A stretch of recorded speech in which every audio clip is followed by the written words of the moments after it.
जय हिंद साथियों, स्वागत है आपका self study classes with Sumit Jain YouTube channel में। दोस्तों आज की इस वीडियो में हम पढ़ने वाले हिंदी साहित्य ट्रिकी वीडियो है ना। आज हम आपको ऐसे महत्वपूर्ण प्रश्न याद करवाएंगे, ऐसी फनी ट्रिक बताएंगे कि आप जिंदगी भर कभी नहीं भूल सकते। आप नेट एग्जाम की तैयारी कर रहे हैं, पीजीटी की कर रहे हैं, टेट एग्जाम या फिर आरपीएससी एग्जाम की तैयारी कर रहे हैं या एलटी ग्रेड की एग्जाम की तैयारी कर रहे हैं, तो ये वीडियो आपके लिए है दोस्तों। वीडियो को लाइक जरूर करें, ठीक है, और शेयर करना है। आज मैं फनी ट्रिक से और रोज आपकी सुबह 9:40 पर हिंदी साहित्य का ट्रिकी वीडियो आता है सेल्फ स्टडी क्लासेस पर, तो जरूर जुड़ें, ठीक है। स्टार्ट करते हैं दोस्तों आज का ये वीडियो। सबसे पहला जो हमारा प्रश्न है वो है, कबीरदास की भाषा को पंचमेल खिचड़ी किसने कहा है। अब 2 सेकंड दोस्तों आपको दिए जाते हैं, आपको उत्तर बताना है। मैं आपको बता दूं कि वीडियो में सबसे पहले आपको टेस्ट करवाया जाएगा, फिर ट्रिक बताई जाएगी, ठीक है। तो कबीरदास की भाषा को पंचमेल खिचड़ी किसने कहा है, तो आपका बिल्कुल सही आंसर क्या हो जाएगा दोस्तों, किसने कहा है। उत्तर होगा श्याम सुंदर दास ने। किसने कहा? श्याम सुंदर दास, यानी कि आ नंबर आपका बिल्कुल सही हो जाएगा। अब एक चीज बताना दोस्तों कि जो पंचमेल खिचड़ी बनेगी वो कैसी बनेगी, सुंदर बनेगी कि नहीं बनेगी? सुंदर बनेगी ना, तो पंचमेल खिचड़ी कौन बोलेगा? श्याम सुंदर दास बोलेंगे ना। अब पंचमेल खिचड़ी है तो बहुत सुंदर बनेगी, तो श्याम सुंदर दास, यानी कि आपका आ नंबर जो है वो बिल्कुल सही हो जाएगा, ठीक है दोस्तों। फनी ट्रिक से याद करवाएंगे आपको, सिर्फ पूरा वीडियो देखना है। सत्यवती कथा के रचनाकार कौन है? अब 4 विकल्प हैं, 2 सेकंड भी आपको दिए जाते हैं, फिर मैं आपको फनी ट्रिक से याद भी करवा दूंगा। तो आपका बिल्कुल सही आंसर क्या हो जाएगा? सत्यवती कथा के जो रचनाकार हैं दोस्तों वो कौन है? ईश्वरदास। आपने बिल्कुल सही आंसर बताया, ईश्वरदास। अब इसको कैसे याद रखना है दोस्तों, एक चीज बताना कि जो ईश्वर हैं, ईश्वर की जो कथा होती है वो कैसी होती है, सत्य होती कि नहीं होती? अब उत्तर तो आपके हाथ है ना। वो कैसी होती है? सत्य होती है। ईश्वर की कथा हमेशा सत्य होती है, तो सत्यवती कथा के रचनाकार कौन होंगे? ईश्वरदास, ठीक है। इस प्रकार से हमें याद भी करना है दोस्तों। अगला जो हमारा प्रश्न है, सत्यवती कथा को सूफी काव्यधारा की प्रथम रचना किसने माना है? तो आपको जल्दी से उत्तर बताना है। सत्यवती कथा को सूफी काव्यधारा की प्रथम रचना किसने माना है? तो 2 सेकंड में आपने अपना उत्तर बताया दोस्तों, किसने माना है? हजारी प्रसाद द्विवेदी, यानी कि विकल्प नंबर जो सा है वो आपका बिल्कुल सही हो जाएगा। अब इसको कैसे याद रखोगे कि सत्यवती कथा को सूफी काव्यधारा की प्रथम रचना हजारी प्रसाद द्विवेदी ने माना? अब एक चीज बताना दोस्तों, हमने पढ़ लिया कि सत्यवती कथा ईश्वरदास की रचना है ना। अब सत्यवती कथा जब ईश्वरदास की रचना है तो इसको एक बार नहीं पढ़ा जाएगा दोस्तों, इसको 1000 बार पढ़ा जाएगा। कितने बार पढ़ा जाएगा? 1000 बार पढ़ा जाएगा। तो सत्यवती कथा को सूफी काव्यधारा की प्रथम रचना कौन मानेंगे? हजारी प्रसाद द्विवेदी, क्योंकि इसको 1000 बार पढ़ा जाएगा। हम बोलते ना कृष्ण लीला 1000 बार सुन रहे हैं, रामायण 1000 बार सुन रहे हैं, रामचरितमानस 1000, क्योंकि ये सत्य कथा है ना। वैसे ही सत्यवती कथा ईश्वरदास की रचना है और इसको हम 1000 बार पढ़ेंगे, ठीक है। ऐसे याद रखना है दोस्तों। अब आपको बताना है आलवार भक्तों की संख्या कितनी मानी है, तो 2 सेकंड में आपको अपना उत्तर बताना है और आपका बिल्कुल सही आंसर क्या हो जाएगा? आंसर हो जाएगा दोस्तों आपका कितना? 12। आल बार, यहां पर क्या आ रहा है? आल वार, तो वार से क्या बनेगा आपका? 12। आलवार भक्तों की संख्या कितनी मानी गई है?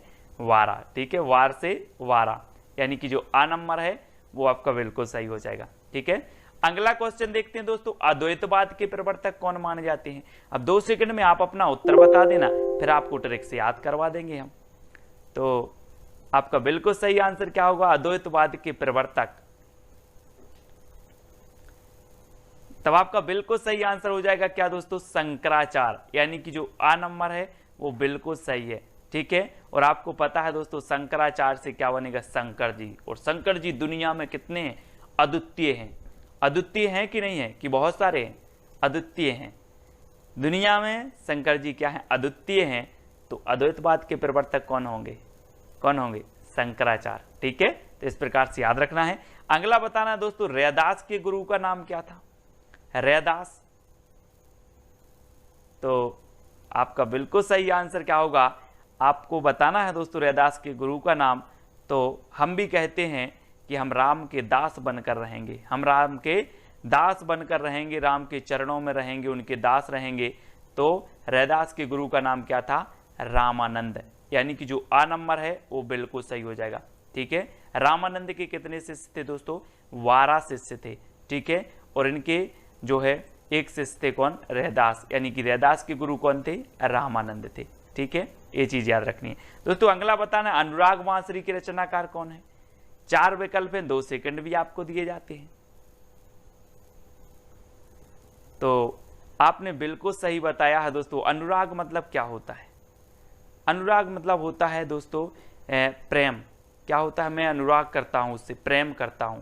और जो प्रेम करता है ना, और प्रेम को क्या कहते हैं, और प्रेम की बांसुरी बजाता है वो क्या करेगा, है ना, उसी को कहते हैं हम क्या, मोहब्बत। तो यहाँ से नूर मोहम्मद, है ना, हम बोलते हैं ना नूर जहां से प्यार करते थे वो, नूर जहां से प्रेम करते थे, ऐसे ही नूर मोहम्मद की रचना है अनुराग बांसुरी, है ना, क्योंकि ये अनुराग करते थे, मोहब्बत करते थे, काय से, बांसुरी से। तो अनुराग बांसुरी के रचनाकार कौन होंगे, नूर मोहम्मद। इस प्रकार से आपको याद रखना है। अगला बताना है दोस्तों रामचरितमानस में कितने कांड हैं। रामचरितमानस दोस्तों जल्दी से बताना है, आपका बिल्कुल सही आंसर क्या आ गया है, रामचरितमानस, है ना, ये तुलसीदास जी की रचना है। रामचरितमानस महाकाव्य है। ठीक है, और इसमें कितने खंड हैं, कितने कांड हैं, तो 7 कांड हैं। अब इसको कैसे याद रखोगे, है ना, तो रामचरितमानस दोस्तों आपको पता है कि राम के जीवन पर आधारित है, तुलसीदास जी की रचना है। ठीक है, और राम जी जब वन में जा रहे थे तो बहुत सारे लोग कहाँ जा रहे थे, साथ जा रहे थे, साथ। तो तुलसीदास ने सोचा यार सब लोग साथ जा रहे थे तो रामचरितमानस में भी 7 कांड रखेंगे, है ना, तो इसमें 7 कांड हैं। इस प्रकार से याद रखेंगे। विनय पत्रिका के रचनाकार कौन है दोस्तों, विनय पत्रिका। अब एक चीज बताना दोस्तों कि संसार में सबसे ज्यादा विनय राम जी की किसने की है, विनय पूर्ण दोहे लिखे हैं, विनय की है किसने की है, तो वो की है दोस्तों किसने, तुलसीदास जी ने। ठीक है, तुलसीदास यानी कि जो आ नंबर है वो बिल्कुल सही है ना। आपने सुना है, क्या सुना है कि चित्रकूट के घाट में भई संतन की भीड़, तुलसीदास चंदन घिसे तिलक देत रघुवीर। दोस्तों जो विनय पत्रिका है ये ब्रज भाषा में तुलसीदास जी की रचना है। याद रख लेना, कई बार पूछी जाती है कि विनय पत्रिका की भाषा क्या है, तो भाषा है ब्रज भाषा और तुलसीदास जी की है। ठीक है, अगला बताना दोस्तों भक्तमाल के रचनाकार कौन है, भक्तमाल। तो अब एक चीज बताना दोस्तों कि जो भक्त होते हैं, भक्त, है ना, भक्त क्या करते हैं, आकाश की ओर, नभ की ओर क्या करते, सिर करते हैं और ऐसे भगवान को क्या करते हैं, नमस्कार करते हैं। कौन, भक्त। कहां सिर करते हैं, नभ की ओर। तो भक्तमाल के रचनाकार कौन होंगे, नभ से नाभादास, है ना। भक्तमाल जो भक्त होते हैं वो नभ की ओर सिर करके नमस्कार करते हैं, तो भक्त से नाभा, भक्त क्या करते, नभ की ओर, तो नाभादास, है ना। तो भक्तमाल के रचनाकार कौन है, नाभादास। ठीक है, अगला प्रश्न बताना है दोस्तों आपके भंवर गीत के रचनाकार कौन है। भंवर गीत ये है दोस्तों भंवर, और आपने सुना होगा कि जब ब्याह होता है किसी का तो क्या पढ़ती है, भांवरें पढ़ती हैं, भांवरें पढ़ती हैं।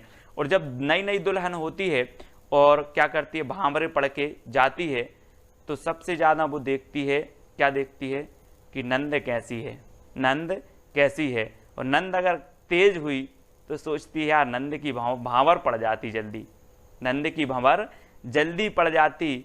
तो भंवर गीत के रचनाकार कौन होंगे, नंद की भांवर पढ़वाते हैं जल्दी, तो नंददास, यानी कि 12 नंबर आपका बिल्कुल सही होगा। ठीक है, भंवर गीत नंददास की रचना है। ठीक है, तो जो कृष्ण काव्य धारा थी दोस्तों, कृष्ण काव्य धारा में सूरदास जी के बाद नंददास जी का नंबर आता था, है ना। अगला बताना है रामायण महानाटक के रचनाकार कौन है। मैं सिर्फ दोस्तों ट्रिक से याद करवा रहा हूं, बहुत सारी चीजें आपको बता सकता हूं, लेकिन रामायण में ट्रिक से ही याद करवा रहा हूं ताकि आपको याद हो जाए। ठीक है, तो रामायण महानाटक के रचनाकार कौन है।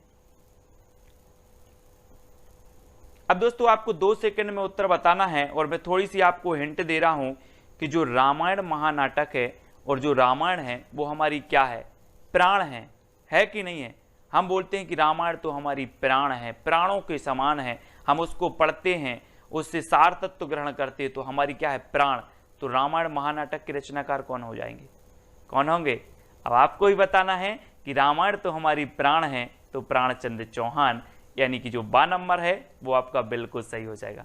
ठीक है, अगला प्रश्न देखते हैं दोस्तों, रामचंद्रिका को छंदों का अजायब घर किसने कहा है? अब दोस्तों सबसे पहली बात तो यही आती है, एक क्वेश्चन पूछा जाता है कि छंदों का अजायब घर किसे कहा जाता है, तो आप बता देते हो केशवदास की रामचंद्रिका को। ठीक है, लेकिन रामचंद्रिका को छंदों का अजायब घर कहा किसने है? तो एक चीज बताएं कि जिसने इस रामचंद्रिका का स्वरूप देखा होगा वो ही बता सकता है कि ये छंदों का अजायब घर है। अगर ये पुस्तक बंद है, इसको देखकर आप बता सकते हो कि इसके अंदर क्या है? नहीं बता सकते ना। जिसने रामचंद्रिका का स्वरूप देखा वही बताएगा कि ये छंदों का अजायब घर है। तो राम स्वरूप चतुर्वेदी, इन्होंने स्वरूप देखा और इन्होंने बता दिया कि ये क्या है, छंदों का अजायब घर है, और 12 नंबर आपका बिल्कुल सही हो जाएगा। ठीक है ना, फनी ट्रिक याद हो जाएगा दोस्तों, पूरा वीडियो जरूर देखना है। मधुमालती के रचनाकार कौन है? मधुमालती, आपने दोस्तों एक वो सुना होगा कि बैर कराते मंदिर मंदिर मस्जिद और मेल कराती मधुशाला, एक सुना है ना आपने। तो आपने देखा होगा कि समाज में कई ऐसे लोग होता है, उनका मंजनई मधु से होता है। कैसे होता है? मंजन मधु से होता है। तो मंजन मधु से होता है तो मधुमालती के रचनाकार कौन होंगे? मंजन होंगे ना। मंजन यानी आ नंबर आपका बिल्कुल सही हो जाएगा। ठीक है, हमें ट्रिकी याद करना है दोस्तों, याद बस करने का माध्यम है कि हमारे माइंड में कैसे वो फिट बैठती है, याद होती है। ठीक है, अगला बताना है दोस्तों आपको, हिंदी भक्ति काव्य का प्रथम क्रांतिकारी पुरस्कर्ता कबीर हैं, ये कथन किसका है? हिंदी भक्ति काव्य का जो काव्य के प्रथम क्रांतिकारी पुरस्कर्ता कबीर हैं, ये कथन किसका है?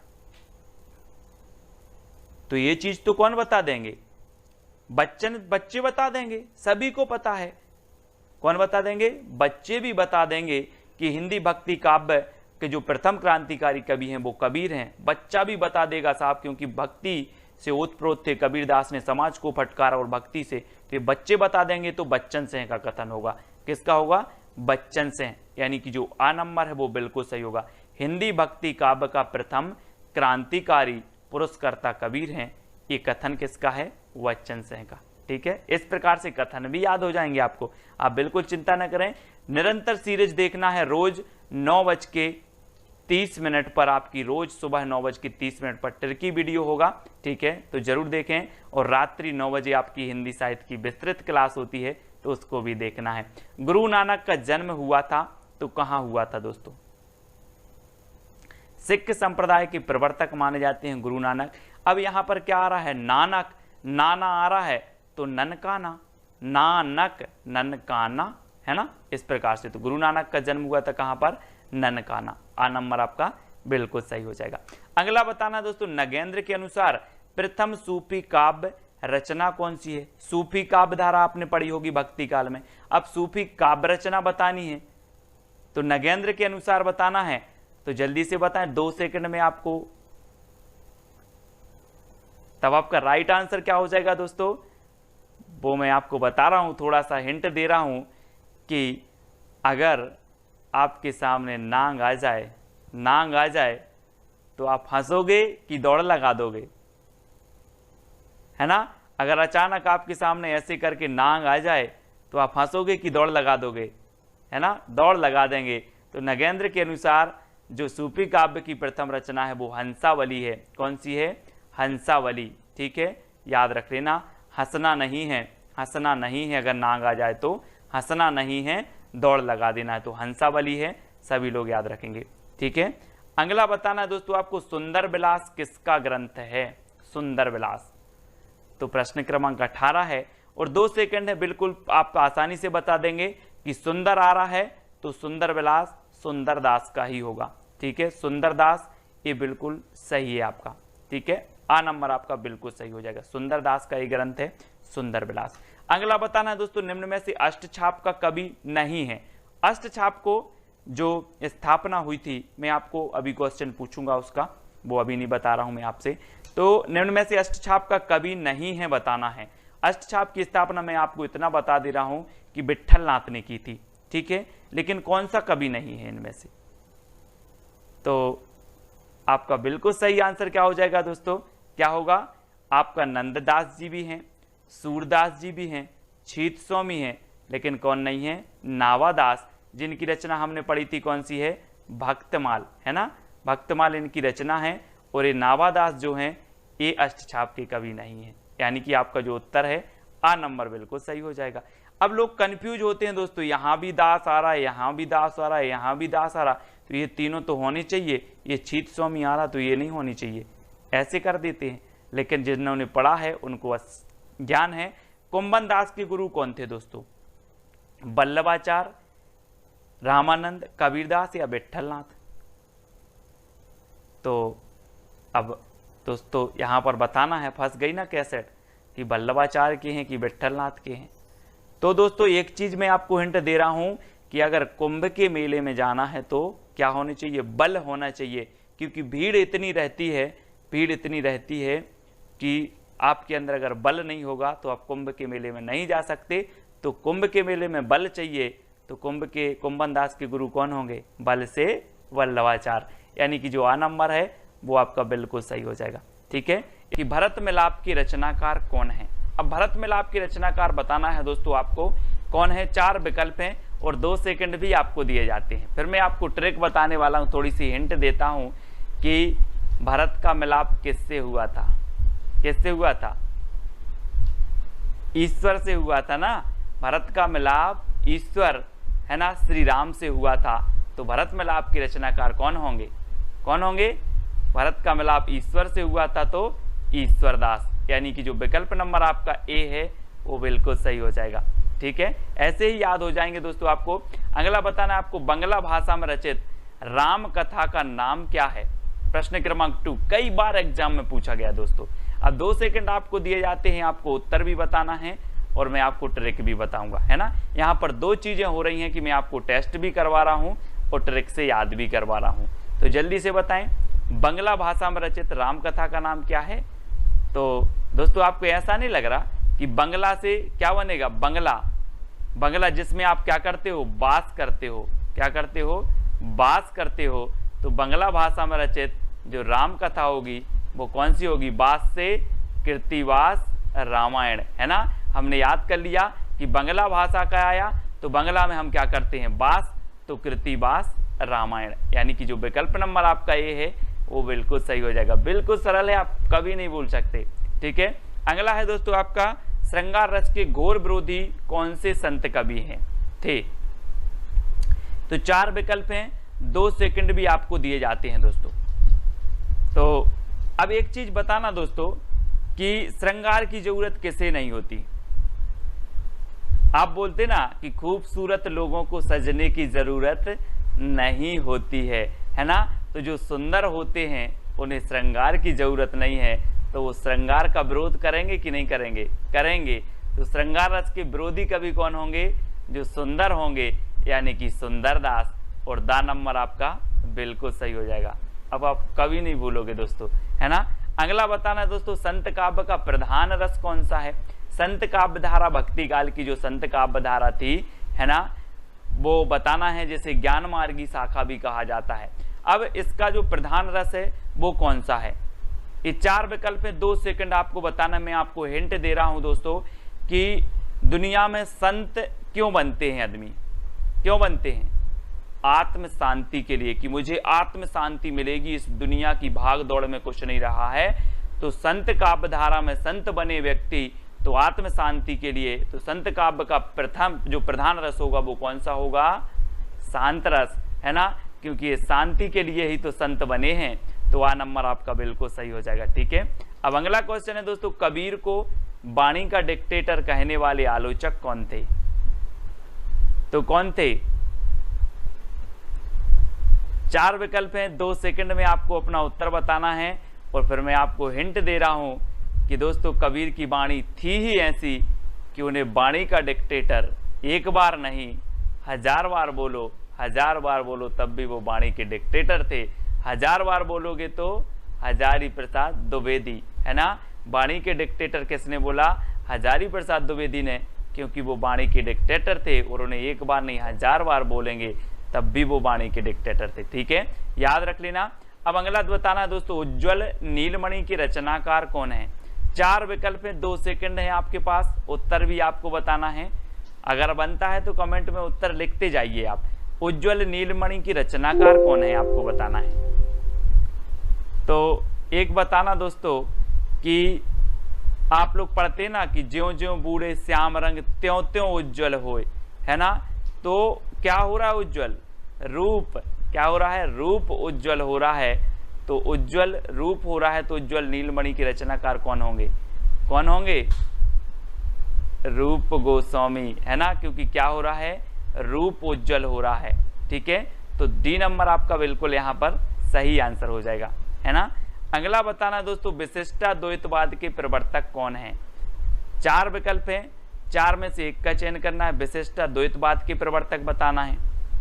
और मैं आपको बता दूं कि इस संसार में विशिष्ट कौन है?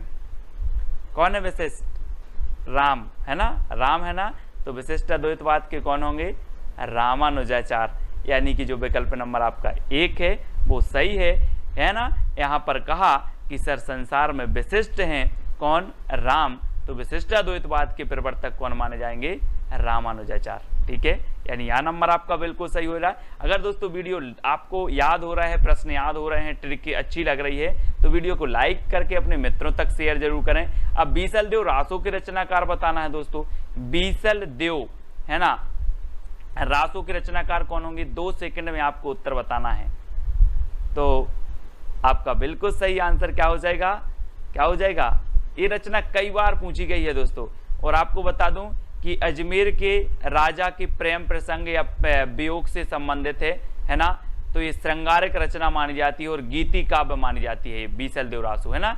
और इसके जो रचनाकार हैं वो कौन है? नरपति नाल, है ना। और मैंने आपको कई बार याद करवाया है कि पति कितने नहीं होते? 20 नहीं होते, 1 होते हैं। तो बीसल देव रासो के रचनाकार कौन होंगे? नरपति नाल, है ना, नरपति नाल। इस प्रकार से याद रखेंगे। अब अगला बताना है दोस्तों, हिंदी का प्रथम दैनिक समाचार पत्र समाचार सुधावर्षण के संपादक कौन थे? समाचार सुधावर्षण, सबसे पहले तो ये चीज याद रखनी है कि ये हिंदी का प्रथम दैनिक समाचार पत्र था। ठीक है, और मैं आपको बता दूं कि इसका प्रकाशन हुआ था 1854 में। कहां से हुआ था? कलकत्ता से। ठीक है, कलकत्ता से हुआ था। लेकिन इसके संपादक कौन थे? तो ये चीज आपको बतानी है दोस्तों। एक चीज बताना जरा आप कि जो आप समाचार देखते हो तो सुंदर सुंदर समाचार, है ना, आप चाहते हो यार सुंदर सुंदर समाचार मिल जाए, अच्छी अच्छी है ना, सनसनी खबर मिल जाए, सुंदर सुंदर। तो जो समाचार सुधावर्षण है ना, सुधावर्षण, और सुधा तो कैसी रहती है? सुंदर रहती है ना। सुधा यानी अमृत, और अमृत कैसी रहती है? अमृत रहता है आपका कैसा? सुंदर। तो श्याम सुंदर सेन, है ना, ये संपादक थे। 1854 में इसका प्रकाशन हुआ था। हिंदी का प्रथम दैनिक समाचार पत्र है और ये प्रकाशन हुआ था कलकत्ता से। तो ये चीज भी आपको याद रखनी है दोस्तों। अगला है सूरदास के गुरु का नाम क्या था? अब सूरदास जी आ गए, ये वात्सल रस के सम्राट कहे जाते हैं, है ना। 2 सेकंड आपको याद बताते हैं दोस्तों, फिर आपको बताना 2 सेकंड में आप उत्तर बताएंगे। और मैं आपको बता रहा हूं दोस्तों कि सूरदास जो थे इन्होंने इतनी रचनाएं लिखी हैं, इतने दोहे लिखे हैं, जिसमें बल होगा वही तो लिखेगा कि नहीं लिखेगा? जिसमें बल होगा वही लिखेगा। तो सूरदास जी के गुरु भी कौन होंगे? वल्लभाचार्य। और इन्होंने सूरदास को इतना बल दिया कि इन्होंने बहुत बहुत दोहे लिखे। और रामचंद्र शुक्ल ने तो इन्हें वात्सल रस का क्या कह दिया? सम्राट कह दिया। और है ना, और इन्हें दोस्तों कह दिया, क्या कह दिया कि जो सूरदास हैं वो क्या है? वात्सल रस का कोना कोना घुमाए हैं, है ना। इनके अलावा इस रस में इतनी प्रतिभा किसी में नहीं थी, सूरदास जी में। और सूरदास जी के जो गुरु थे वो कौन थे? वल्लभाचार्य, क्योंकि वल्लभाचार्य ने इतना बल भर दिया था सूरदास जी में। ठीक है, तो आपका विकल्प नंबर ए बिल्कुल सही हो जाएगा। पृथ्वीराज रासो के रचनाकार कौन है दोस्तों? अब दोस्तों यहाँ पर 2 सेकंड में आपको उत्तर बताना, फिर मैं आपको हिंट दे रहा हूँ, याद करवा रहा हूँ कि पृथ्वी की बात आई है तो पृथ्वी का एकमात्र उपग्रह कौन सा है? कौन सा है? चंद्रमा। तो पृथ्वीराज रासो के जो रचनाकार होंगे वो कौन होंगे? चंद्रमा से आपका बनेगा क्या? चंद्रबरदाई। चंद्रबरदाई यानी कि जो आ नंबर है बिल्कुल सही है। ये पृथ्वीराज रासो के कौन है? रचनाकार हैं। हिंदी का प्रथम महाकाव्य माना जाता है पृथ्वीराज रासो, और हिंदी के प्रथम महाकवि माने जाते हैं चंद्रबरदाई। ठीक है, तो ये चीज आपको याद रखनी है। चतुर्भुज दास के गुरु का नाम क्या था दोस्तों? चतुर्भुज दास। ये अष्टछाप के क्या थे? अष्टछाप में शामिल थे चतुर्भुज दास। अब एक चीज बताना, चतुर्भुज से नहीं लग रहा आपको कि 4 भुजाएं, है ना? ये क्या करते थे? 4 भुजाएं बैठे बैठे फैला देते थे। क्या करते थे? चतुर्भुज दास 4 भुजाएं बैठे बैठे फैला देते थे। तो चतुर्भुज दास के गुरु कौन होंगे? कौन होंगे? बैठे बैठे फैलाते थे तो विट्ठलनाथ। कौन होंगे? विट्ठलनाथ। याद रख लेना, आ नंबर आपका बिल्कुल सही हो जाएगा। जैसे अष्टछाप की स्थापना हुई, 8 कवि अष्टछाप में थे, 4 कौन थे? वल्लभाचार्य के शिष्य, और 4 थे किसके? विट्ठलनाथ के। ठीक है, उन विट्ठलनाथ के शिष्यों में चतुर्भुज दास एक थे। चतुर्भुज दास ने बैठे बैठे भुजा फैला दी, तो इनके गुरु का नाम हो गया विट्ठलनाथ। इस प्रकार से अगला बताना दोस्तों, संदेश रासक के रचयिता कौन है? संदेश रासक, पहले क्या होता था कि संदेश भेजते थे, बहुत दूर होता था, बहुत दूर होता था, लेकिन अब दूर नहीं है संदेश भेजना। अब दूर नहीं है संदेश भेजना। तो संदेश रासक के रचयिता कौन हो जाएंगे? अब दूर नहीं है से अब्दुर रहमान। अब दूर नहीं है से अब्दुर रहमान। अब दूर नहीं है संदेश भेजना। तो अब्दुर रहमान इसके रचनाकार हैं, और इन्हें अद्दहमाण भी कहा जाता है। क्या कहा जाता है? अद्दहमाण। याद रख लेना, आ नंबर आपका बिल्कुल सही होगा। महापुराण की रचयिता कौन है दोस्तों? महापुराण। अब एक चीज याद रख लेना, पुराण है तो ठीक है आप पढ़ लो, लेकिन महापुराण है तो उस पर जरा पुष्प उस पर अर्पित कर देना। पुष्प अर्पित करके ही उस महापुराण को पढ़ना है। तो महापुराण के रचयिता कौन होंगे? क्योंकि पुराण हो तो आप ऐसे पढ़ लो, महापुराण है तो उस पर पुष्प अर्पित करो फिर पढ़ो। तो महापुराण के रचयिता हो जाएंगे पुष्पदंत, यानी कि जो आपका 1 नंबर है वो बिल्कुल सही हो जाएगा। ठीक है, पुष्पदंत आपका बिल्कुल सही है। अगला बताना दोस्तों, साहित्य का इतिहास दर्शन के लेखक कौन है? साहित्य का इतिहास दर्शन। अब दोस्तों साहित्य का अगर इतिहास का दर्शन करना है तो क्या होना चाहिए? क्या होना चाहिए? लोचन, यानी कि आपके पास आप जो दर्शन करोगे आप लोचन से करोगे। तो साहित्य का इतिहास दर्शन के लेखक कौन होंगे? कौन होंगे? नलिन बिलोचन, यानी कि लोचन शर्मा। तो आप लोचन से क्या करोगे? दर्शन करोगे साहित्य इतिहास का।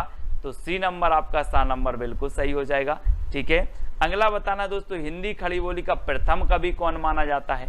4 विकल्प हैं और 2 सेकंड में आप अपना उत्तर बताएंगे। मैं आपको थोड़ी सी हिंट देता हूं कि हिंदी का जो खड़ी बोली का प्रथम कवि होगा, वो खड़ी बोली का प्रथम कवि अमीर होगा कि गरीब होगा?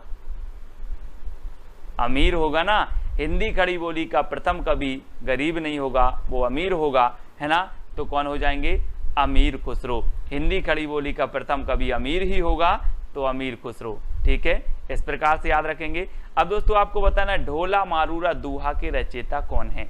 4 विकल्प हैं, 4 में से चयन करना है, और मैं आपको हिंट दे रहा हूं और 2 सेकंड में आप उत्तर बताएंगे। और आपको ऐसा नहीं लग रहा दोस्तों कि ढोला मारूरा दोहा, तो ढोला से क्या लग रहा है? ढोल। ढोला से क्या लग रहा है? ढोल। और ढोल कौन बजाएगा? हम और आप बजाएंगे क्या ढोल? नहीं बजाएंगे ना। जो ढोल बजाने में कुशल होगा, जो ढोल बजाने में कुशल होगा वही ढोल बजाएगा, है ना। तो ढोला से ढोल और ढोला मारूरा दोहा के जो रचनाकार हो जाएंगे वो कुशल लाभ, क्योंकि जो कुशल होगा वही ढोल बजाएगा। यानी कि आपका जो विकल्प नंबर बी है वो बिल्कुल सही हो जाएगा। अब यहाँ पर कल्लोल कवि, अगर इस ऑप्शन में कुशल लाभ की जगह कल्लोल कवि होता तो कल्लोल कवि भी ढोला मारूरा दोहा के रचनाकार है, मतलब उनकी भी रचना है और इनकी भी रचना है। तो आप कंफ्यूज नहीं होना। अगला आपको बताना है, मैथिल कोकिल किसे कहा जाता है? दोस्तों जल्दी से बताना है, 2 सेकंड में आप अपने उत्तर का चयन करेंगे। कई बार एग्जाम में पूछा गया मैथिल कोकिल किसे कहा जाता है? अमीर खुसरो को, विद्यापति को, दामोदर को, या फिर लक्ष्मीधर को? तो दोस्तों एक चीज बताना जरा कि जिसमें विद्या होगी तो वो कोकिल के जैसा बोलेगा, मीठा बोलेगा। आप बोलते ना किसी किसी की आवाज़ इतनी मीठी होती है कि सर इसकी आवाज़ तो बहुत मीठी है, बिल्कुल कोकिल जैसी, है ना। तो जिसमें विद्या होगी वह मीठा बोलेगा कोकिल जैसा। तो मैथिल कोकिल किसे कहा जाएगा? जिसमें विद्या होगी, यानी कि विद्यापति। ठीक है, बा नंबर आपका बिल्कुल सही हो जाएगा। इनकी रचना है दोस्तों, एक रचना है इनकी कीर्ति पताका, है ना। कौन सी है? पताका। और दूसरी है इनकी कीर्ति लता, ठीक है। और तीसरी है इनकी पदावली, ठीक है। ये आपको याद रखना है। अब दोस्तों ये जो पदावली रचना है ये किसमें है? मैथिली में है। कौन सी भाषा में है? ये मैथिली भाषा में है, ठीक है। और इनकी जो कीर्ति पताका और कीर्ति लता है ये अवहट्ट भाषा में है, तो इनको भी आपको याद रखना है, ठीक है। अगला देख लेते हैं, परमाल रासों की रचनाकार कौन है दोस्तों? परमाल रासो। अब परमाल रासो को दोस्तों मैं आपको बता दूं कि आला खंड भी कहा जाता है। क्या कहा जाता है? आला खंड। और आपने देखा होगा कि गाँव में अगर आला हो रहा है तो व्यक्ति सोता है कि जगता है? जल्दी बताओ। जगता है ना। अगर आला हो रहा है तो व्यक्ति जगता है। तो आला खंड के रचयिता कौन होंगे? जगनेक। और ऐसे भी याद रखें जैसे परमाल, यानी कि दूसरों का माल, दूसरों की जो सामग्री है उसको अगर चोर चुराते हैं तो क्या करते हैं? जगते हैं, रात में जगते हैं, तो भी जगनेक आपका आ नंबर बिल्कुल सही हो जाएगा। परमाल को चुराना है तो जगना पड़ेगा, तो जगनेक, है ना। इस प्रकार से अगला बताना है दोस्तों, संदेश रासक किस प्रकार का काव्य है? अभी हमने पढ़ा था कि संदेश रासक के रचयिता कौन है? अब्दुल रहमान। लेकिन ये किस प्रकार का काव्य है, ऐसा भी क्वेश्चन पूछ लिया जाता है। तो एक चीज बताना दोस्तों, अब आप मोबाइल में क्या भेजते हो? कभी कभी संदेश भेजते हो। संदेश हमेशा भेजते हो, व्हाट्सअप चल गया अब तो, है ना। संदेश भेजते हो तो कभी कभी आपका संदेश क्या हो जाता है? खंडित हो जाता है। बोले ये तो गया ही नहीं यार, खंडित हो गया। खंडित हो गया ना। क्या खंडित हो गया? संदेश खंडित हो गया। तो ये संदेश रासक जो काव्य है ये कौन सा होगा? खंड काव्य। कौन सा होगा? खंड काव्य। तो याद रख लेंगे, संदेश खंड हो गया, खंडित हो गया तो खंड काव्य, है ना। अब्दुल रहमान का ये जो है ग्रंथ माना जाता है। कि कामायनी की रचनाकार कौन है? अब आपको बताना है, 4 सेकंड आपको दिए जाते हैं। कामायनी की रचनाकार आपको बताना है। तब तक मैं आपको बता दूं दोस्तों कि आप किसी भी प्रकार की कामना करने कहाँ जाते हो? कहाँ जाते हो कामना करने? शंकर जी के पास जाते हो, बोलते हो भगवान मेरी कामना, मेरी मनोकामना क्या कर देना, पूर्ण कर देना, मुझे एग्जाम पास करवा देना। कामना करने जाते हो ना, तो कामना से होगा कामायनी, और कामना करने जाते हो शंकर जी के पास तो कामायनी जो महाकाव्य होगा वो किसका होगा? किसका होगा? जयशंकर प्रसाद, यानी कि जो विकल्प नंबर 1 है वो आपका बिल्कुल सही हो जाएगा। और जयशंकर प्रसाद छायावाद के प्रवर्तक माने जाते हैं, आपको पता है, ठीक है, याद रख लेना, है ना। और दोस्तों ये जो कामायनी है ये इनका महाकाव्य है, और इसमें कितने सर्ग हैं? तो इसमें 15 सर्ग माने जाते हैं, ठीक है। ये चीज भी आपको याद रखना है, कामायनी में कितने सर्ग हैं? 15 सर्ग हैं, ठीक है। अगला क्वेश्चन देखते हैं, तुलसीदास किसकी रचना है? दोस्तों अभी तक आपने नाम सुना होगा तुलसीदास, है ना। कवि सुन लिया आपने, कवि का नाम, लेकिन अब रचना का नाम भी तुलसीदास। क्या बात है। तो जल्दी से आपको बताना है ये रचना किसकी है। और आपको पता है दोस्तों कि जो तुलसीदास कवि हुए हैं वो क्या थे? हिंदी साहित्य में सूर्य के समान थे, क्योंकि इन्होंने ऐसा महाकाव्य दिया है जिसने पूरे हिंदी साहित्य को क्या कर दिया? भक्तिमय बना दिया, है ना। भक्ति काल को तो स्वर्ण युग कहलवा ही दिया है। और जो तुलसीदास हैं वो क्या थे? सूर्य के समान थे। तो तुलसीदास रचना किसकी होगी? सूर्यकांत त्रिपाठी निराला की, ठीक है, निराला की होगी। यानी विकल्प नंबर जो बी है वो आपका बिल्कुल सही हो जाएगा, बी नंबर। अगला बताना है दोस्तों, नीला चांद किसकी रचना है? नीला चांद किसकी रचना है? तो आपका बिल्कुल सही आंसर क्या हो जाएगा? आपको पता है कि शंकर जी जो होते हैं, शिव जी जो होते हैं, उनके सिर पर यहाँ पर देखो क्या है? चांद है, चांद। और चांद कैसा है? नीला चांद। किसके? किसके मस्तिष्क पर है? शिव के। तो नीला चांद रचना किसकी होगी? किसकी होगी? शिव प्रसाद से है, यानी कि जो आपका विकल्प नंबर आ है वो बिल्कुल सही हो जाएगा। कभी भी आपसे पूछा जाएगा, आप कभी नहीं बोलोगे नीला चांद किसकी रचना, आपसे पूछा जाएगा बोले नीला चांद तो शिव जी के मस्तिष्क पर यानी कि शिव प्रसाद से है। ठीक है, अगला बताना है राग दरबारी की रचनाकार कौन है। राग दरबारी, जी हाँ दोस्तों, राग दरबारी बताना है।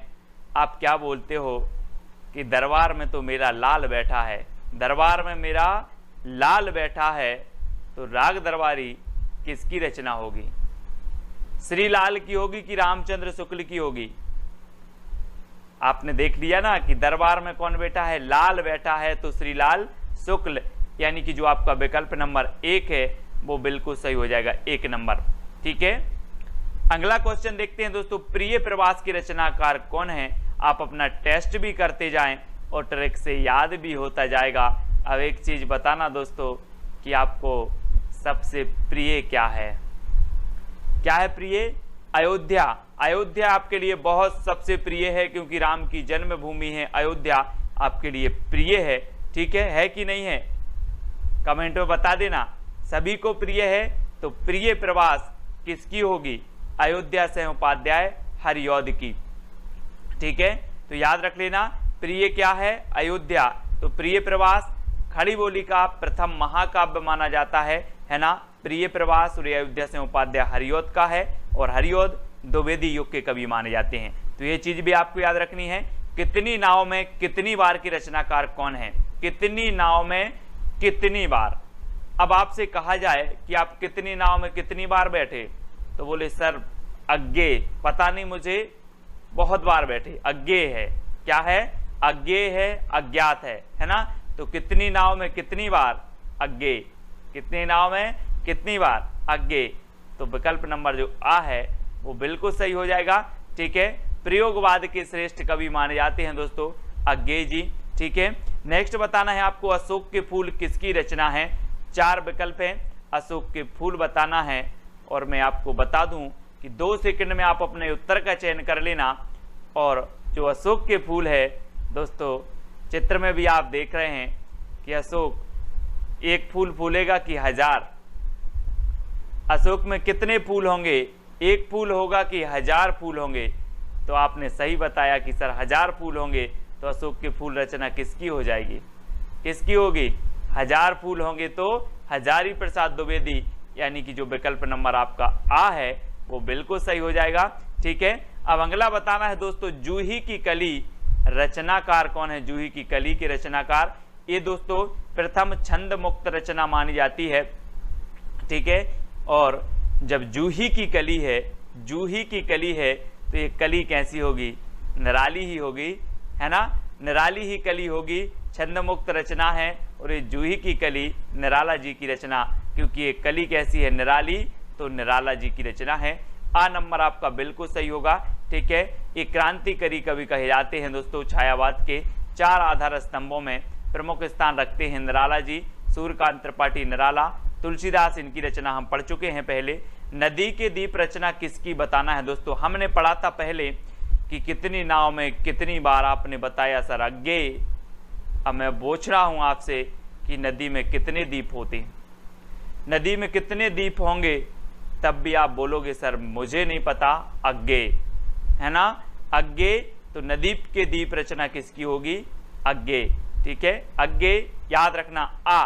अज्ञे को सिर्फ अज्ञे से करना है, ज्ञात नहीं, है ना। एक आती है इनकी रचना कोठरी की बात, कोठरी की बात अज्ञे, तो नदी के दीप अज्ञे, यानी आ नंबर आपका बिल्कुल सही होगा। नेक्स्ट है, माटी की मूर्तें किसकी रचना है दोस्तों? माटी की मूर्तें आपने देखा होगा दोस्तों कि वृक्षों के नीचे माटी की मूर्तें रखी रहती हैं, उसकी हम पूजन करते हैं। रखी रहती कि नहीं? वृक्ष के नीचे माटी की मूर्तें रखी हैं, उसकी पूजन करते हैं। तो माटी की मूर्तें जो रचना है वो किसकी हो जाएगी? किसकी होगी? वृक्ष के नीचे रखी हैं, तो राम वृक्ष बैनीपुरी, यानी कि जो आपका आ नंबर है वो बिल्कुल सही होगा, आ नंबर। ठीक है, वृक्ष के नीचे माटी की मूर्तें रखी हैं, तो माटी की मूर्तें राम वृक्ष बैनीपुरी। निशा निमंत्रण की रचनाकार कौन है दोस्तों? निशा निमंत्रण बताना है। 4 विकल्प हैं और 4 का उत्तर आपका क्या हो जाएगा? जल्दी बताना। निशा मतलब आपकी होती है क्या? रात्रि, शाम के समय आप क्या करोगे? क्या करोगे, बच्चों का निमंत्रण आपको करना है। बच्चन का निमंत्रण कर लो, बोले शाम के समय, निशा के समय बच्चन का निमंत्रण कर लो, बच्चों का निमंत्रण कर लो। तो निशा निमंत्रण के रचनाकार कौन होंगे, हरिवंश राय बच्चन। हरिवंश राय बच्चन यानी कि जो 1 नंबर है वो आपका बिल्कुल सही हो जाएगा। ठीक है, आ नंबर। नेक्स्ट बताना है दोस्तों, गुनाहों का देवता किसकी रचना है। गुनाहों का देवता यानी कि गुनाहों का देवता इतने गुनाह किए, इतने गुनाह किए कि वो क्या बन गया, गुनाहों का देवता बन गया।